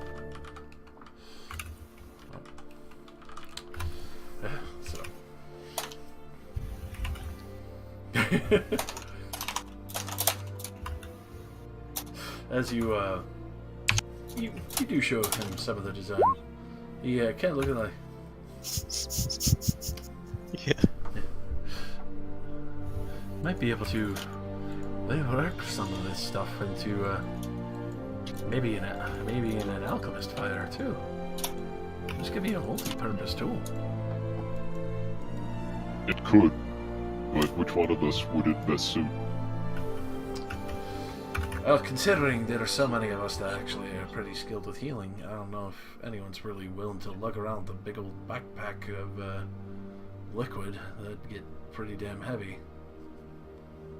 While I am capable, I am unsure of medical practices anymore. I could try to relearn them, but it will take time. If you let me putter over this a little bit more, I might be able to make a more compact version, but on a side note, I'm glad that the wings are working for you just fine. They appear to be working quite well. I just need time to adjust to them. Yes, if you ever want to take those off at any point, the middle buckles, you press them together and put your hands back out and put the straps in. Of course. I will leave the designs with you. The research notes will likely be best for you, unless you find anything that I should be aware of in them. I'll keep boring over them. If I find anything else, I'll definitely let you know quickly, but trying to bring this down to a little more reasonable size, would take me a touch. One last question. Hmm? You didn't leave my designs on the Erebus, did you? What do you think I had in the fucking emergency go pack? As he, like, holds up the fucking big-ass bag. Alright. I just would not like those constructs getting a hold of it. Oh no, that in their hands would be the last fucking thing I would ever love to hear from the captain about. That would be disastrous. Far more than I would ever care to know. Alright, thank you. I trust your judgment. I will go back to flying the ship and messing around with my new dancing great sword. Dancing. Dancing. Iron Man. Iron Bird. Dun, dun, dun, dun. I don't want to be iron, though. This was involuntary. Don't worry, it's just an iron lung. Oh! Ooh. That's bad. So.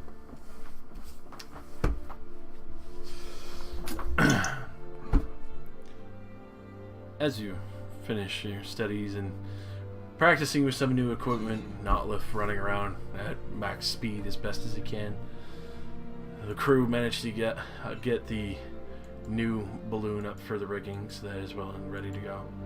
He managed to fix up some of the more shattered and splintered areas, hammer out some of the other old pieces of metal and mend just some of the basic ones, and actually fix the pane of glass from the spidering since it was all there. A lot of the windows that had actually melted in the crew's quarters is easily mended, aside from a few other pieces, just one or two holes, and then for the other two windows up towards the front near Stratosphere's room, there's definitely needs new panes of glass. The other two at the front still need panes of glass as well, where Million's workshop is. Just a fresh breeze coming in. But as you carry forth, you finally reach what is labeled as the Gold Roads trade area. It's actually pretty surprising. It looks to be almost like a multi-terraced island. You can see these little areas that look like somebody had built pretty much what would look like the equivalent of an entire airship into pretty much like small little cityscapes wrapping all around. Multi-bridges going from the ground up into the skies towards all these other ships and ports and other areas of the land. You can actually see some sailing ships are actually coming in. Not too far out from the main shore, you can actually see what looks like a rather sizable stone arena. And you can actually see quite a few people going in and out in that section. You are actually surprised to see that there are quite a significant amount of dwarf statues in the area, and even see what looks like this magnificent fortress kind of built into a mountain on the island itself. The island itself, you could tell, would take a little bit of time to sail around, but you would definitely be able to sail over it very quickly. For the Gold Roads itself, you get the feeling very easily that between dwarfs and what Bradomir's old friend is calling gold trackers, Virum Cave was calling that. This is Gold Roads, not Gold Yard? Gold Roads, yes. Now, Oh. Gold Yards is at Mirage City. Okay. But you can see that there are plenty of anchored kind of small cityscapes in towns. Not huge, just enough for where small towns would be kind of aloft in the air. From the looks of it, it looks like people have been living there for a good amount of time. There's a lot of trade going back and forth. You can see why a lot of pirates were fairly interested in hitting a lot of the ships from this trade sector. So,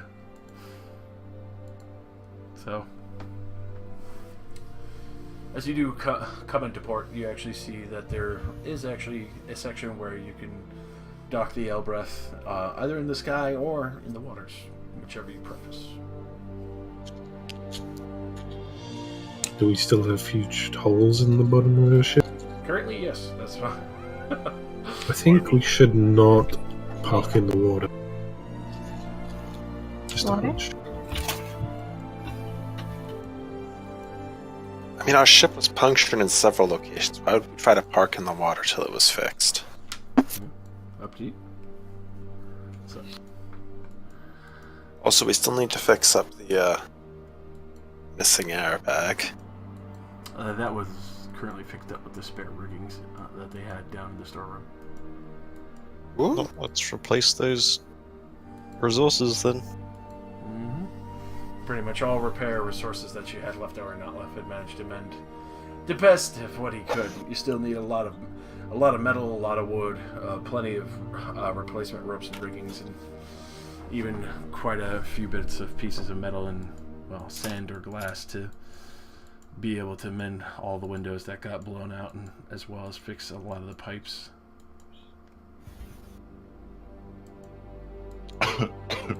Alright, shall we go and try to buy these things? I will go into the market with them to carry and assist. Also to look for a teddy bear. Let's go shopping. Misky wants to go glitter.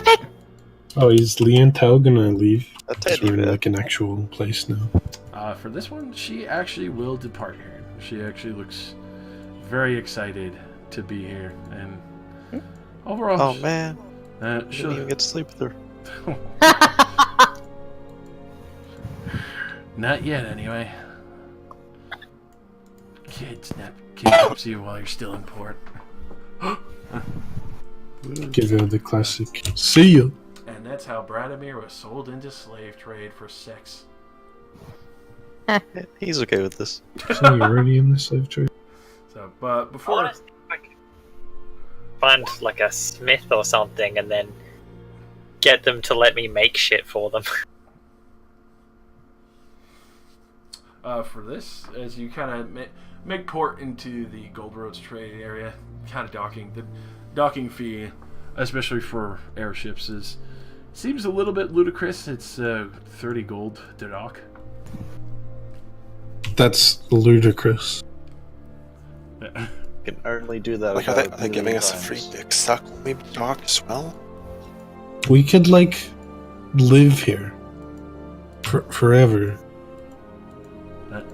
With that, you can actually hear, which surprisingly is actually when one of the dock wards is a dwarf.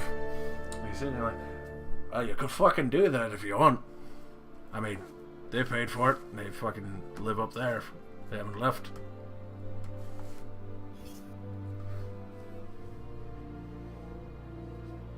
Who's he referencing? He's just pointing up to the other ones that kind of became like small townships in the sky. Oh. Those were all the airports. People anchoring there. And, well, they just decided to fucking stay there. So, I mean, fuck it. They paid for it. All they have to do is make sure they pay fucking yearly taxes coming around.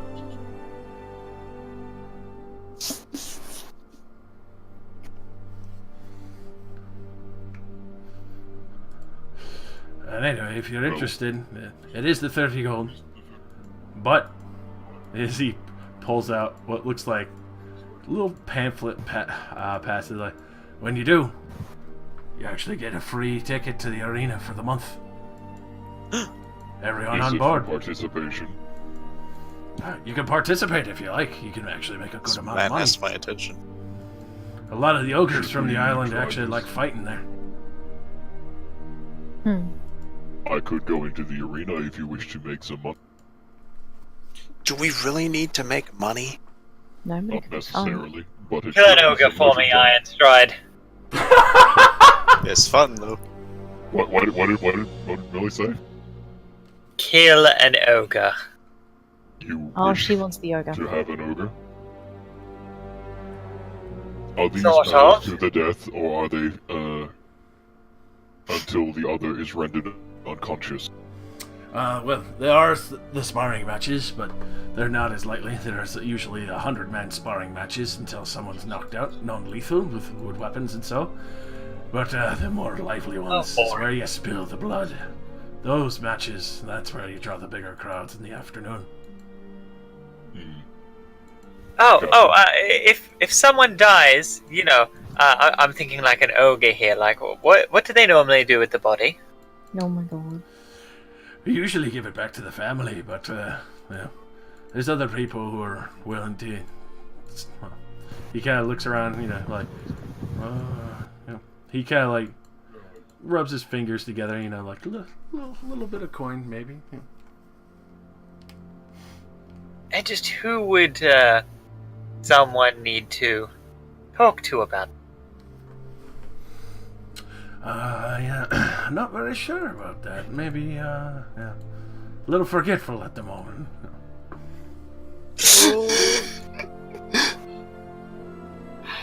I should have known something like this would happen. I just pull a platinum piece out and put it down in front of him. For that, he very happily palms the platinum piece. For that, you just speak with the match relegators immediately after, and then I know you can get their bodies for very cheap if you promise to just haul them away yourselves. I'm talking like silver pieces. They have nothing better to do with them, so they're more than happy to sell them at very cheap prices. If you're looking for one of the best relegators who get you some of the nicer pieces, and if you're looking for something specific from the match, even if you just want a body part, you want to talk to Andress. Andress. Okay. She's a firecracker, but she'll get you what you want.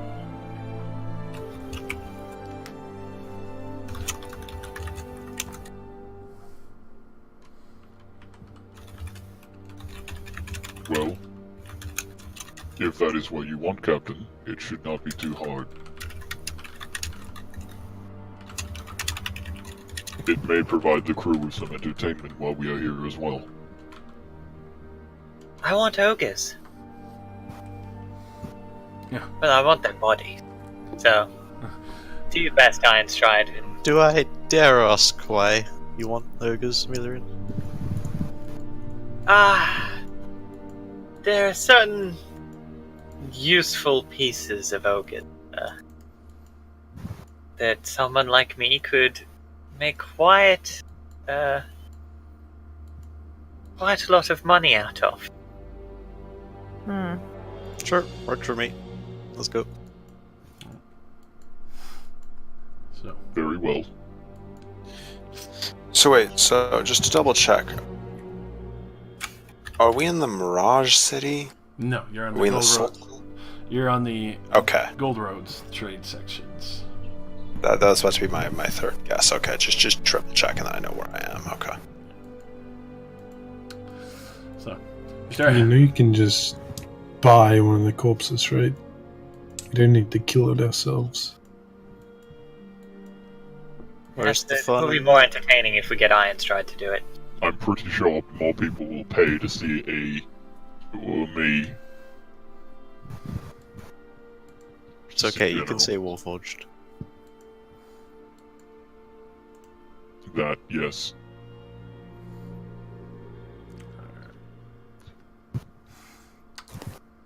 So Well then, Lego. heading on down. I'll drop it here 'cause it didn't populate the arena yet, but Oh boy. obviously, as you are heading down, you can see the various trades, and I would imagine heading pretty much straight there, aside from poor Nutliff. He's in there, don't worry, I'll go get the supplies. I know my job. No, I'll go with you. Yeah, I'm going with Nolith. I don't need to see any lousy sport. I'm fine. are there not any crew members who can go and get the supplies? Notliff deserves to come see something for once, I think. You know what? Actually, yeah, just let me do it. I have the portable hole. I can just bring it back. Just give me a list of what you want. Olive. Okay, there's Team Kill Ogre and Team Have fun. Shopping. Yeah, Me and Brad can go shopping. Notlift can actually have some fun for once. We can just use the portable hole to bring everything Whiskey back. coming shopping too. There you go. See? Shopping squad. So he'll be Roll out. more than happy, like, oh, fantastic, here you go. And he'll hand you the full list of all the supplies he needs. It's just like, you know, fucking hundreds of pounds of metal that he needs to be able to shape and fix specific kinds, any variations of lumber that are a little bit more on the higher side, more sturdy. Damn, we should also buy him some good booze.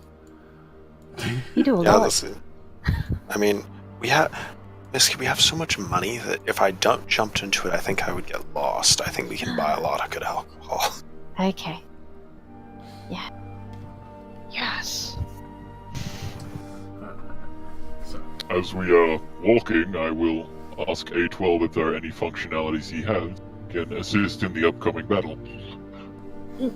Too far away, cat. Come back. So with that, too far away, cat.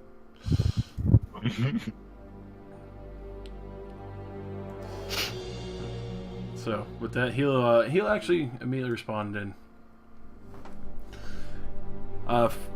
for a lot of this, it's more or less the analysis. So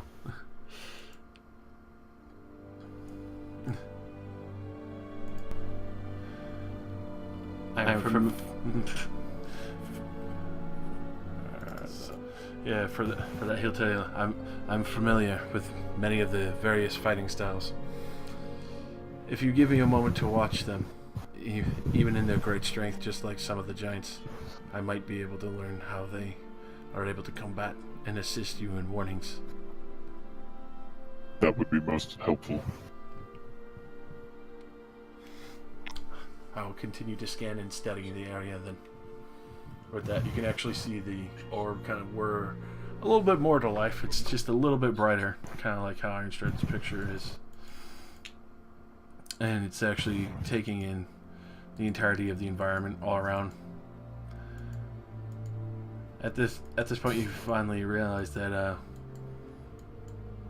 kind of feels weird, especially on the same sense of him kind of sharing almost the same perception as you, as he takes in the environment, gathering the information between the other different kind of humanoids, the others that are from the Mirage City and so forth, seeing the multiple amounts of dwarfs, even on occasion seeing what seems to be a good amount of Goliaths and ogres around.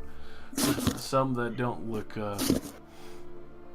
too smart, others that look to be more savage, some that are more heavily armored, others that seem to be surprisingly older and kind of having small arguments with one another, more on the more outskirts side of town, closer towards the arena. You can tell they live more in kind of like a hovel state between each other. Don't seem to have too many issues. Right. So, as you do reach the arena, there are a magnificent amount of dwarves here. As you can see, even quite a few other people with the more box seats and up-close sections. Looking around, you can actually see that there are even some other active warforged that are being used to, well, you're not very sure, but possibly serve in this event. But as you do enter, and Go find Ambrose. What? Alright. So, go ahead I'm gonna and go look for him. go ahead and roll me an investigation as you kind of look around for Andrus. And Yeah. Is that me or Millie? Like, ish. well, there you go. I left my intuition on. It's just 25. Just. Only 25. So it's actually very easy to find her location. You can actually see there's a large betting section, and you can see why this event probably draws in so many dwarves and various cultured people, is to put it politely. Especially of all races. You can even see from tabaxi to kobold to gnome to elf, human, all sorts of people coming from around the world to come and bear witness to this blood sport.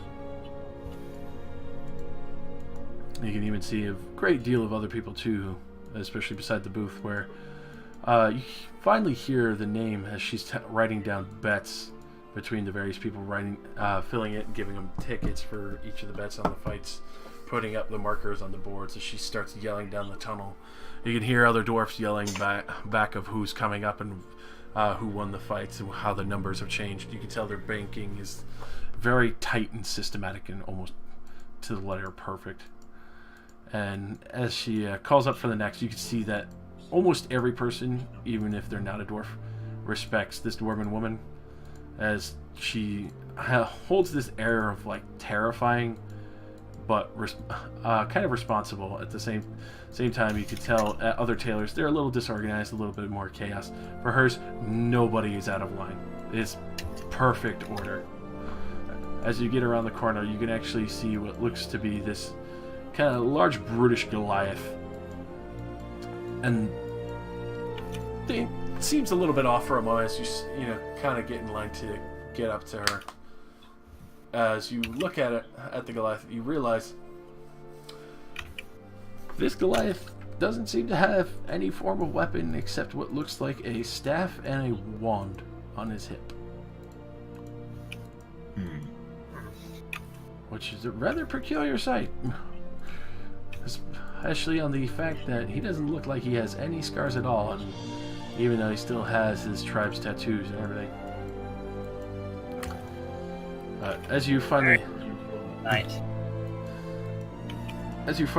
get up close, Andrus kind of looks at you, looks at the big one. So who are you favoring there, lass?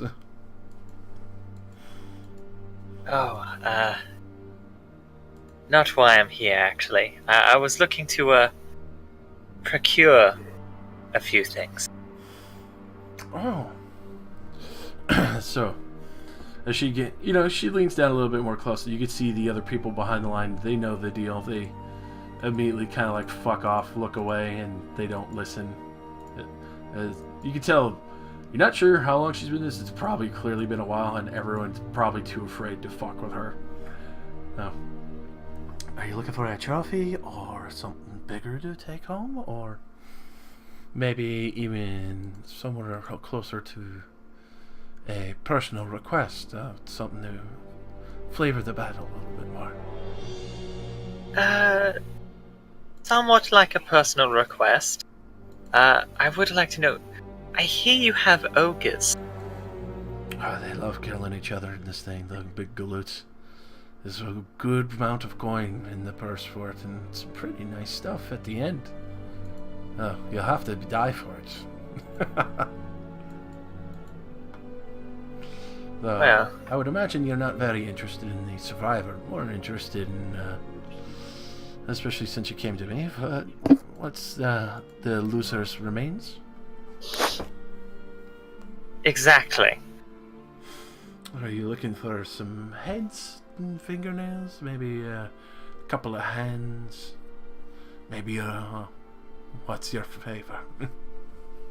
Well, honestly, I want as much as I can get my hands on. The more intact, the better, but knowing ogres, a lot of the bodies probably won't be very intact by the time they drop. Usually, they get a little rowdy and tend to bash each other around a little bit more.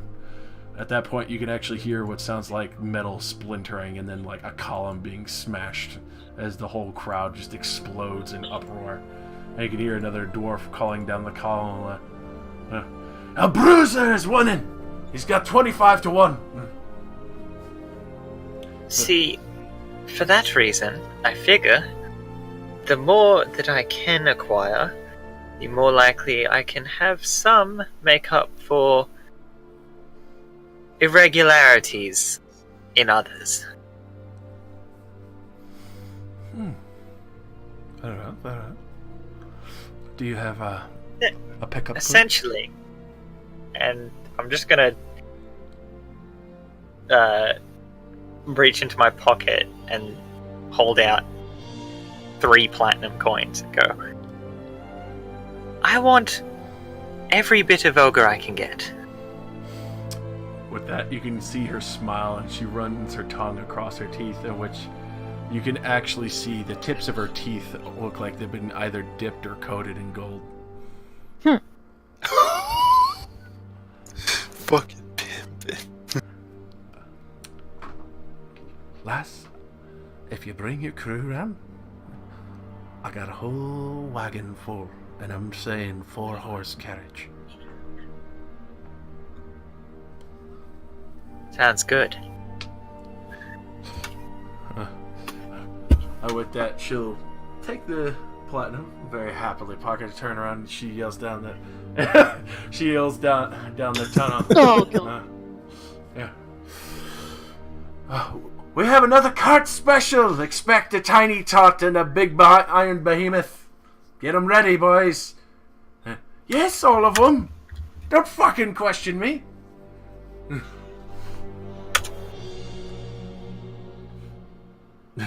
So, she happily turns around.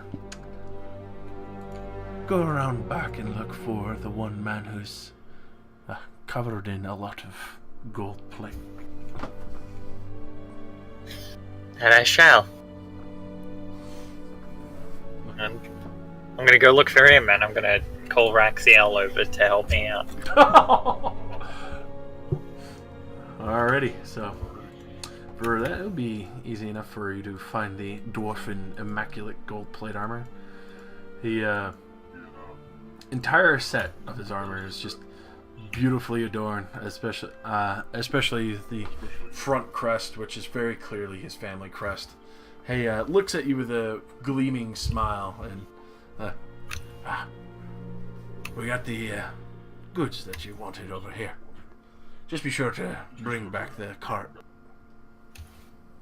Oh, of course. With that, he waves for some of the other people by the back gates. Opens up. Looks like there's about 4 ogre bodies stacked up. You can see, like, probably they scrunched him in a little bit, and probably from the sides, it looks like they kind of, as far as you could tell, because you know, especially if you peek under the blanket real quick, you can see all the bodies. But it looks like they cut up like various crates and boxes and barrels just to make it look like barrels and crates being transported, so nothing's really suspicious.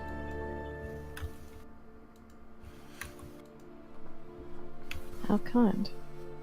Very good, very good. Well, might be a little bit suspicious when it's getting pulled by a dragon, but... You'll do fine. People see Fantastica stuff, they'll probably just want to take a quick drawing of them. How quick can a drawing really be? Oh, you'd be surprised. They'll give them about 20 minutes, you have something immaculate.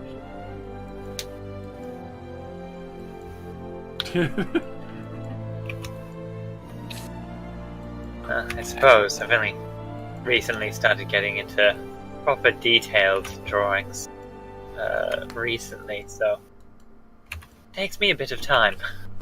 Huh. A little bit of cheating. Nonetheless, it seems like your guardian or so over there seems to be enjoying himself. While you're watching this, Iron Stride and C12's like scanning the fight. You just see this massive bruiser, just diesel fisted. It looks like somebody's just been magically enhancing his body the entire time. Fighting another ogre who looks kind of, run-of-the-mill, just heavily plated, heavy armor, spikes, and huge, magnificent swords. Just kind of charging at each other. The huge crack of fists just slamming into his face. You can see this huge spike scrape go across and just rip part of his cheek open. Just start slashing into part of his pec and his stomach and cutting at his leg. Quickly gets thrown to the side. They actually just start almost like behemoth fighting between each other.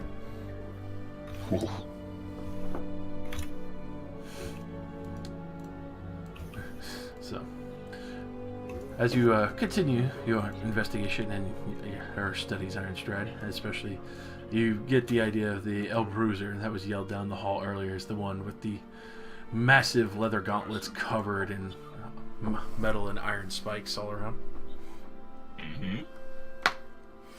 You can see the Rampager is the other one. His other one's just kind of everyone's screaming out and chanting. You can even see some of the other crowds around the area. It looks like some people actually brought their family to this event, more in the higher paid box sections.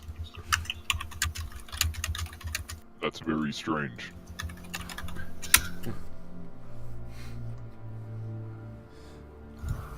But while they're doing that, and Miller and Ironstride are now, well, I would imagine Ironstride would probably watch a little bit as Rex is not pulling a wagon back as he's sitting there asking his mom, "What's in here? What's in here?" Oh, just a few materials. Is it more gold? No, but we will go pick up some nice metals and such while we're in town. Yes. So, as the rest of you go out, you can see this beautiful bazaar, especially near the seaside port, leading all the way up to the Coliseum. Aside from the few spots where you can see there's like Ogre Haven, where they've camped out outside the arena. For many of you, you can see there are clothes, there's perfumes, there's gold, there's jewelry, different kinds of styled bolts of cloth, different kind of fruits and foods, other people selling different kind of ships and other skiffs and so forth, and even just kind of selling business deals or going on different kind of ventures and so forth. So, as you do look around, you actually see at some point there are one or two people selling what looks like Warforged.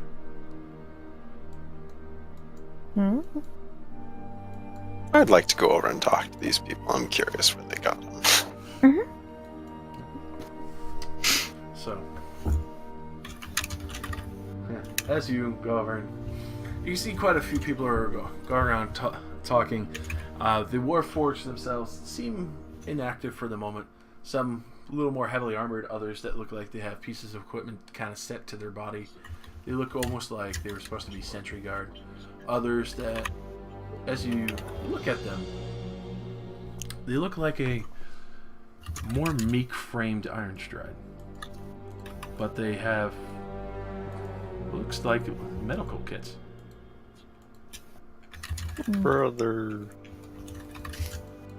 It's a good thing you aren't here. Angry. Because they essentially kidnapped a bunch of your people and are now selling them in an open market. I mean, it's possible that Ironstride's dad sold some blueprints to these guys and they made their own robots.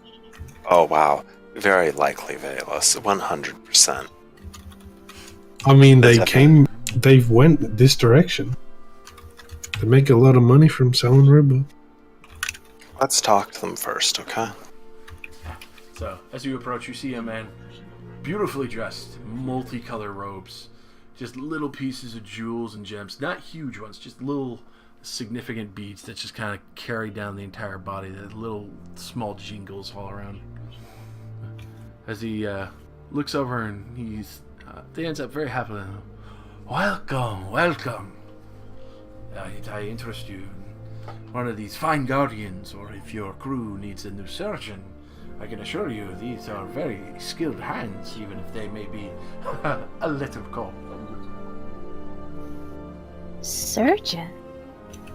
Of course. Every good travel ship needs a surgeon. If you do not have one, you can end up falling very ill. Or even if somebody accidentally hurts themselves on the rigging.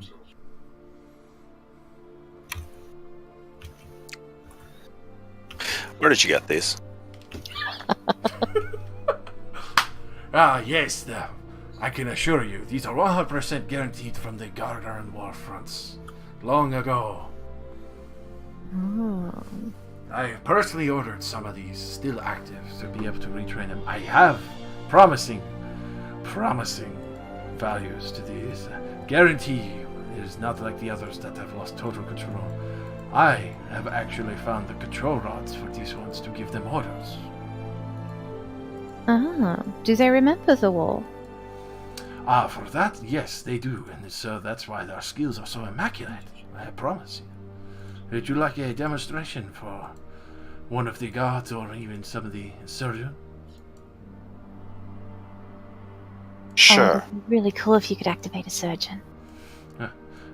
With that, he happily goes over to this very large and very heavy steel lockbox. It's more of a trunk at this point. As he opens it up and takes out the specific one for one of the surgeons. With that, he takes it out, pulls out what looks no more than kind of like a scepter. Very simple and very direct design. Mm-hmm. With that, he says, "A2, wake him." That you can see one of the back ones immediately, word to life. His eyes kind of light up. Comes over, looks over to the rest of you. Is someone injured?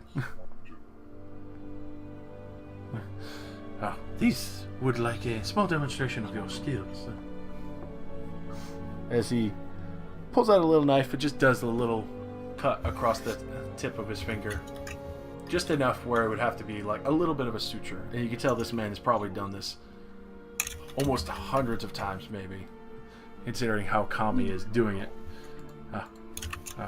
With that, you just see the immediate reaction. You've injured yourself. Reaches into the side medical kit, pulls out the little stitch needle and all, and actually addresses it, cleans it, and actually sutures it up very, very quickly and cleanly in just a minute flat. Oh, that's very impressive. See? I promised you. Worth every single gold piece. I do... Can I ask him Oh. a question? Oh, please do, my lady. A2, Yes. do you remember much of the war or your companions? Those others in operating parameters. Larger ones. Do you remember your creator?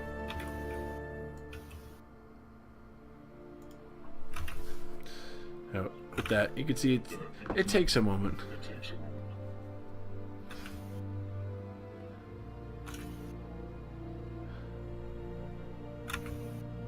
As he does focus on it.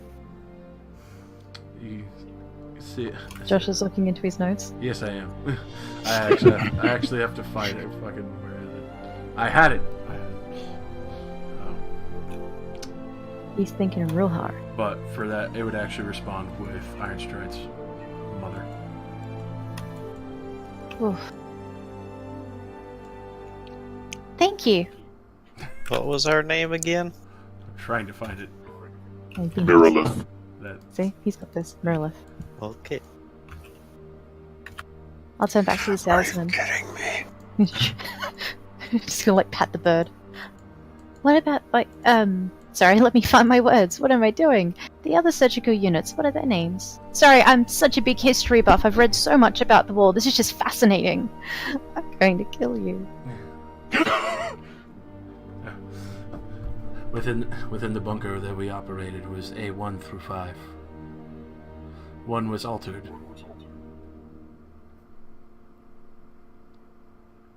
A1 was One altered, was or one altered. of you were altered? One of our units were altered.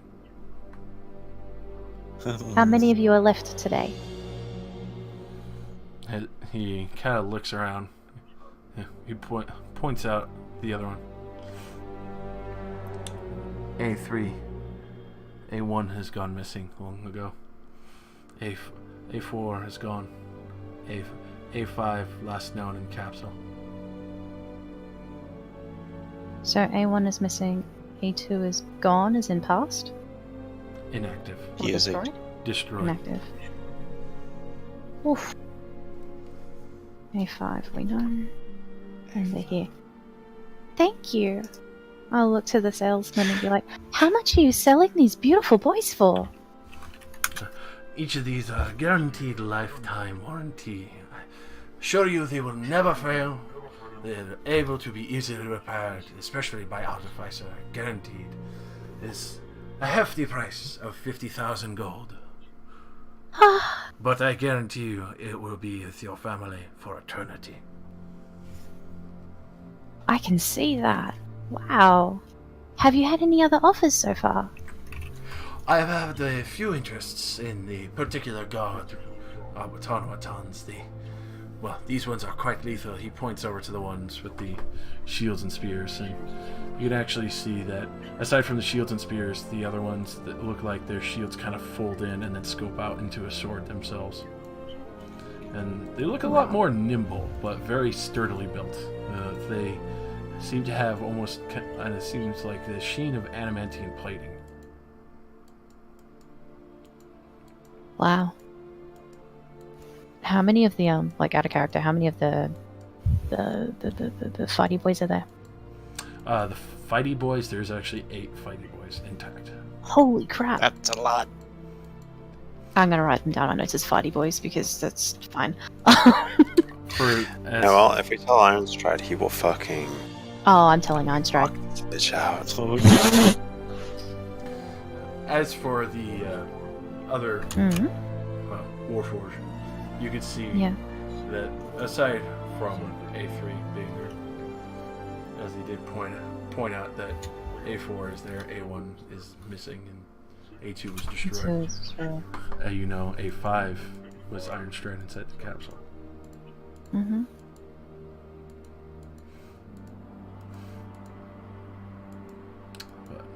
But that, the salesman looks very happy. Well, I can understand the price is a little heavy. If you need to get a little bit more coin, or even, I assume you probably came here for maybe hoping to win one of the wonderful payouts from the Grand Arena over there. But I can assure you, they will be here for a little while. The surgical ones, not too many worry about. It's the fighters that go very quickly. For those, I sadly must say I cannot reserve any of those for you. No, that's completely reasonable. We do have to take it back to our captain and talk to a very special boy on deck, but we will let you know and come back. I look forward to your business then. I do have these 2 wonderful units here. Together, I do have to say I'm sorry, unless you buy my entire stock, I will have to sell them at the full price. Well, thank you for letting me know. Again, I do have to take it back to my captain. Oh my god, I'm going straight into customer service mode. Far out. Excuse me, if you'd like to speak to my captain, please press 1. It's like, yeah, no, just leave all your information with me. I'll take it back to my manager. We'll discuss it. We'll lay out a plan of how we want to proceed, and then we'll get back to you. Hope to see you again soon. No, My sweet. thank you. I turned to Tolrath. I'm so sorry I took over. I don't know what came over me. No, mostly I was just amazed that he would be trying to sell them. Uh-huh. It's really fucked up. Oh, yeah, but see, it's normal, because they don't think that they're people. Listen, You know, we're not here to are start they a people like robot him? revolution. We're here to buy ship supplies. Remember that. We Yeah, need to start Detroit become human in this city. Yes. Like, oh, it's Brad. Like, we have to tell Einstride they're here. Oh, yeah, yes, we'll tell him, but we shouldn't. I don't know. Don't try to free them. Is that what you're thinking? Oh, no, I'm not thinking that we're going to free them. No! We're going to steal them. Okay, that's worse. Either that or we get that big payout and we buy them. The non-combatant ones were 50,000 gold, Yes. and there's dozens of them. But if you It's 2. steal it, it's free. Yeah, look, 5-finger discount. Wait, how many fingers have you got? That's about, 30-finger discount right here. That's fine. Oh, He's paying us. yeah. It works out in the end. It's like a profit. That is generally why you steal things. See, this is why I like being a pirate. But we're more so like privateers. Oh, You say I always- steal, but I would label that as a sort of revolution. I say steal. Well, let's say save, because that's Einstride's family. Oh, that's definitely revolution, right there. Well, I won't be the one to start it. We can let Einstride know maybe after he fights the things, or maybe before. It might help. I don't know. Let's go get some food. And I would like to buy some clothing so I don't look like this. And I gesture down to like my open pirate jacket and like the bloody water bikini I'm wearing. Oh no, don't! No, it looks great on you. Say it again, I'll smack you. No, I'm good.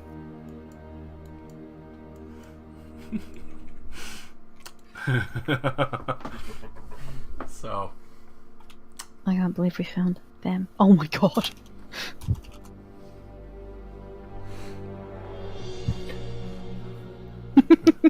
How much for all the ship supplies that we used repairing the ship?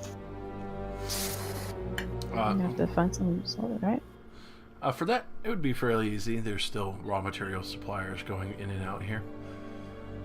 Especially between the... Whatever it is, I'm a haggle it. Alright. So, go ahead and roll me persuasion 3 times.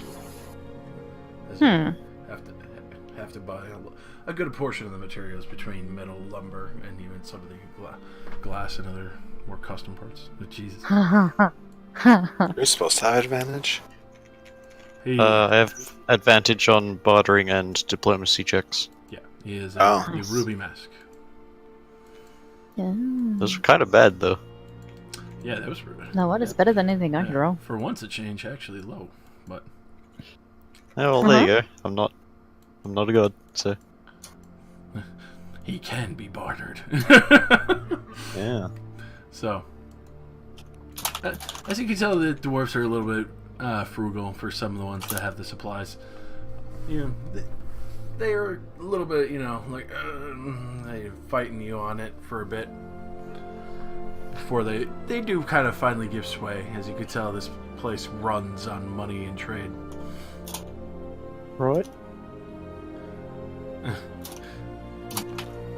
But the overall total was only be about 1,000 gold in supplies, and that's at the cheaper reduced price. Sure. Chuck that in the portable hole.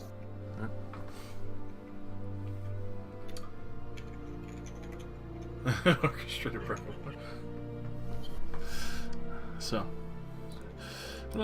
looking around the market, I can see there are quite a bit of, like I said, the clothing sellers, other people are different variations around the world. You could probably find a clothes seller for almost anything. You see an entire bazaar that's just down and made entirely for bolts of cloth, tailoring, overall tapestries, rugs, curtains, things to decorate your entire ship, or even kind of wreath a bed with almost like frills and so forth. I think we could do with some rugs, sure. Mm. You could see this very beautiful tapestry actually being sold by a few tabaxi. They actually have some of the nicer rugs all around. It actually has kind of silver and gold threading going around for some of the more elegant designs between kind of like... Yeah, tabaxi.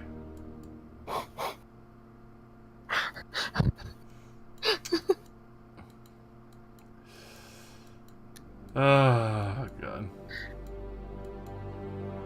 So good. You was trying. God damn. But you could see these beautiful, elegant designs between, obviously, what seem to be kind of like multiple forests, flowers, trees. You can even see ones that are depicting some of the more significant fights that took place here. You can see what looks like an elf that seems to be going up against one of the bigger bruising ogres and actually going toe-to-toe alone with him. And you could actually see a multi-piction fight going across, or where they're charging across the field from the left, meeting towards the middle, and him being crushed into the middle of his body with the hammer as he strikes the sword straight into his leg towards the center, and then actually the end fight where it shows the elf barely alive, but actually clambering towards the back of the ogre, about to strike the blade down. Brutal. I love it. But they have all sorts of these tapestries all around, and these wonderful rugs and so forth. So.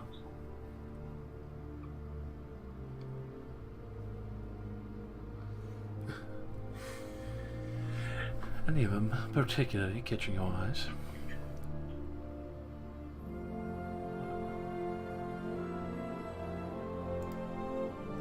I don't know.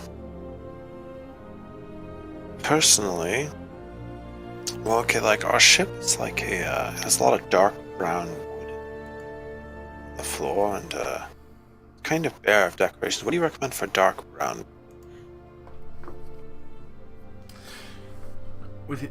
Well, if you're looking for something that's a little more on the fitting side of the dark brown, we do have a few more of the lighter beige or even some of the softer yellows that's not so vibrant and eye-catching.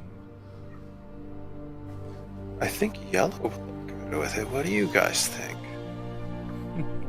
Definitely yellows or gold, something bright and rich and nice. Not like I go to say blood, but I don't. Like sunshine rich, that kind of color. Yeah. I like that. Like sunset, pretty, happy.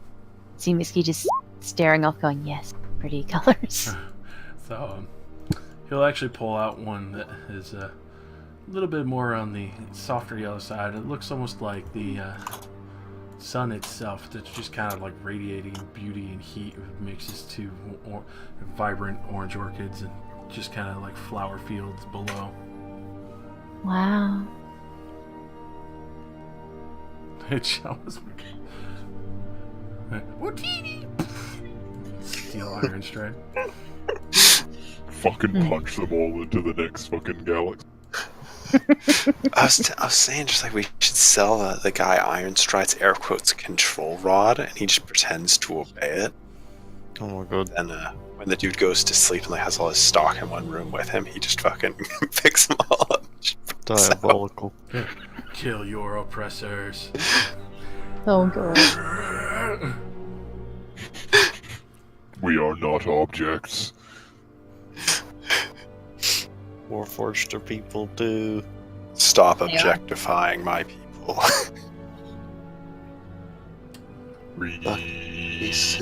This land is your land. Oh my god. And no one else's land. Kill the humans. Oh no. Oh wait, I'm not human. I'm Your okay. family destroyed. Okay. Alright. I'm gonna buy some bed sheets. Some fresh bed sheet, yeah. You can go with the even softer silk ones, the other ones, different styles of satin. No. Just a generic bed sheet. Gonna need to buy new ones later anyway.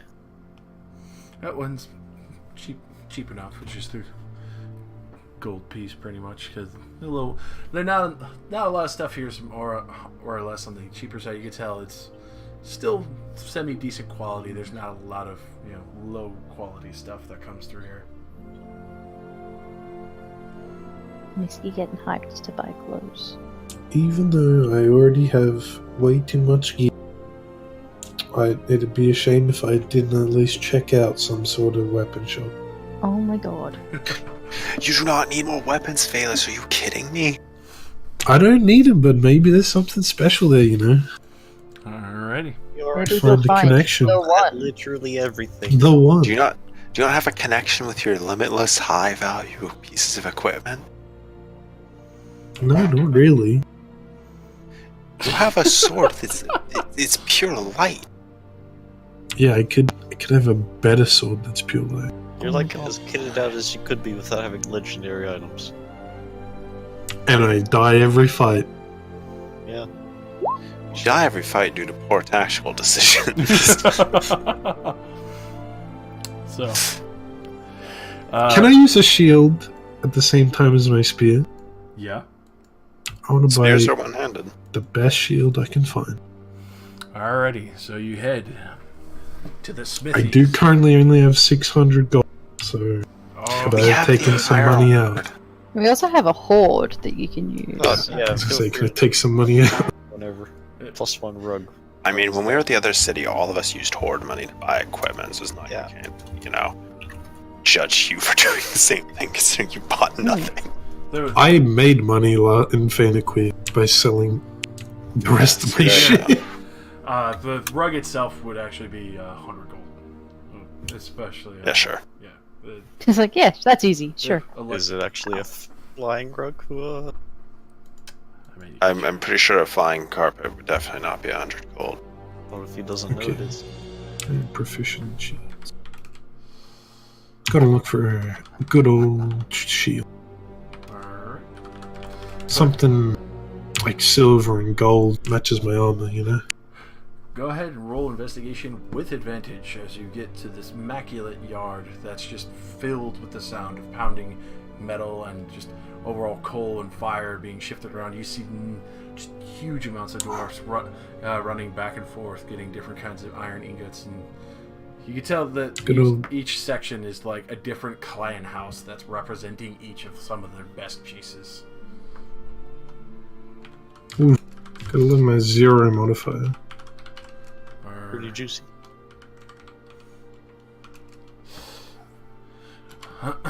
So, as you are looking around, you actually find towards the center, because you can see there are plenty of weapons, crossbows, halberds, spears, maces, even some of the larger ship and engineering designed ballistas, cannons, and so forth. Before you finally reach kind of more of the regal section, where everything's, more immaculate. There are silvers and golds, some of the more rare and finer metals. You can even see some that are adamantine, mithril, some that are freshly made, others that are just been cleaned, or the chain has just been oiled, where it's, it got this wonderful, nice metal sheen.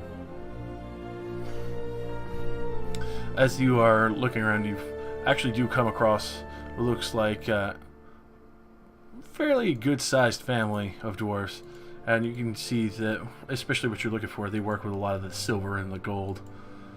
You do see a few shields here and there. They actually look very nice and pretty good-sized. The one's almost like a kite shield, and one's a fairly good-sized heater shield. You can see one that's made purposely large because they obviously expect larger customers. The one that looks to be custom to the size of an ogre, and then another matching tower shield that would be more fitting towards a human or your size as a tiefling.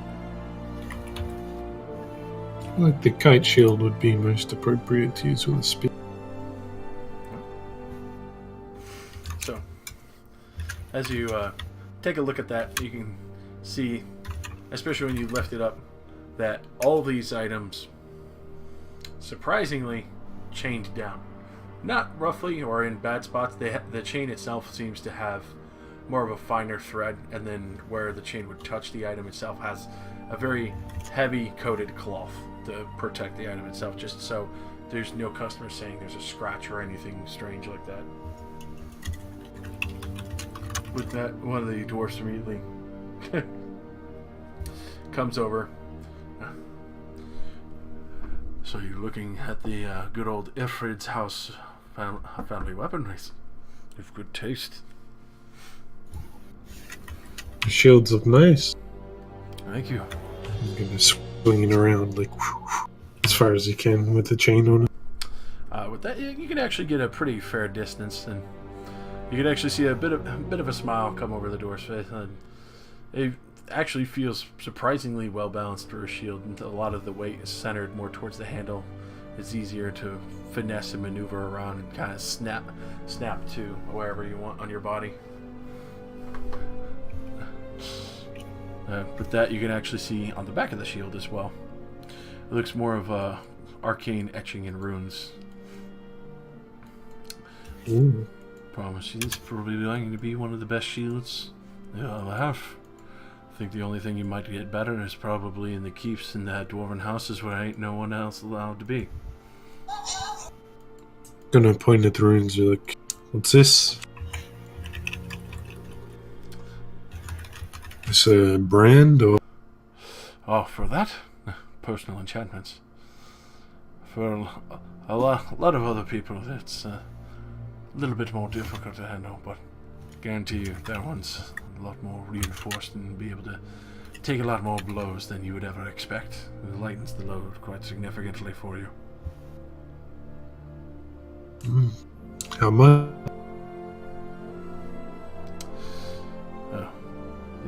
The entire cost of one of these pretties would run you good 2,000 gold. Sounds good. If you got the coin, I'll unhinge the chain for you and get that lock off. I mean, we still have like 80,000, right? Shit.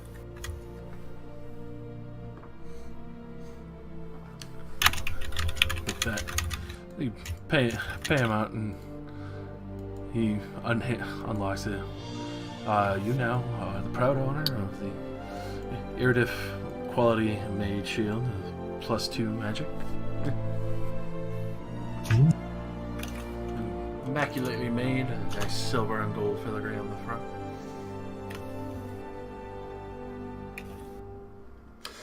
And if you ever And the come enchant- back to the yards any time, we'll polish it for free. We always want our work to look as best as possible. I'll take good care of it. I'm sure you will. So that the magic just gave it a +2, right? It wasn't anything special. Yep, just +2. You see what he definitely get a good feeling and see what he meant of like it lightens the load when something would strike against his load bearing, especially with the magic enchantment to be able to help repair or not help repel a lot of blows or incoming attacks. Zevelis is gonna like step out of the shop and just like swing around like Yeah, just like having fun with it. Like you guys would probably notice him doing this. Probably, yeah, you see this. You see him walk out with his immaculate, beautiful, shining shield. You can actually see a few other dwarfs. Like they don't even seem to really pay too much mind to it, as they're kind of fairly used to people like being impressed with the work and like kind of testing things on the way out. And Looks at it, it's like, maybe I won't die now. yeah. That's literally what I was thinking. Probably die a little less, you know. Yeah. I'm at 24 AC now. Catching up to you on stride. What do you mean catching up? You're caught up. Oh, I mean, boy. in like one more level, I'll have outpaced you again. Iron Stride's very distant. Yeah, the proficiency thing for his Warforged archetype is disgustingly fucking good. But with that, I think we'll leave off there, as you are all now getting supplies back. Millerin is enjoying her freshly purchased ogres, and well, everyone kind of plans out what to do since day 3 and 4 are here. I don't know about that yet. I've been watching the fights. Oh, I know. We'll tell you next Examining the ogres so that way I know how to fight them better. I'm gonna go sleep. Bye, everybody. Good night. See you. Bye. What was Alright, that get word? my ogres. Alright, so for the ogres, well, you did roll pretty good on one of them. The other ones were kind of like a learning process. You mostly got the blood and bones from them. Anything else really wasn't salvaged, and even, let's see, which one was it? The first one that you got. The first one you got, unfortunately, the bones were just kind of very, very ruined from what you were trying to do, and it was not a pretty start. The second one, you got pretty much everything perfect. You got the full skeleton, along with the meat and everything else kind of carved off of the organs, being able to catalog it, and as well as the last two, this kind of same effect. The organs not really intact. You still got the blood and the bones, and overall some stability, though You think you might have lost 1 or 2 finger bones at the process. What was the name of that? What did you say before the shield? Like what type? Ifrit, did you say? Oh, the family house the dwarven house, Idrifis, or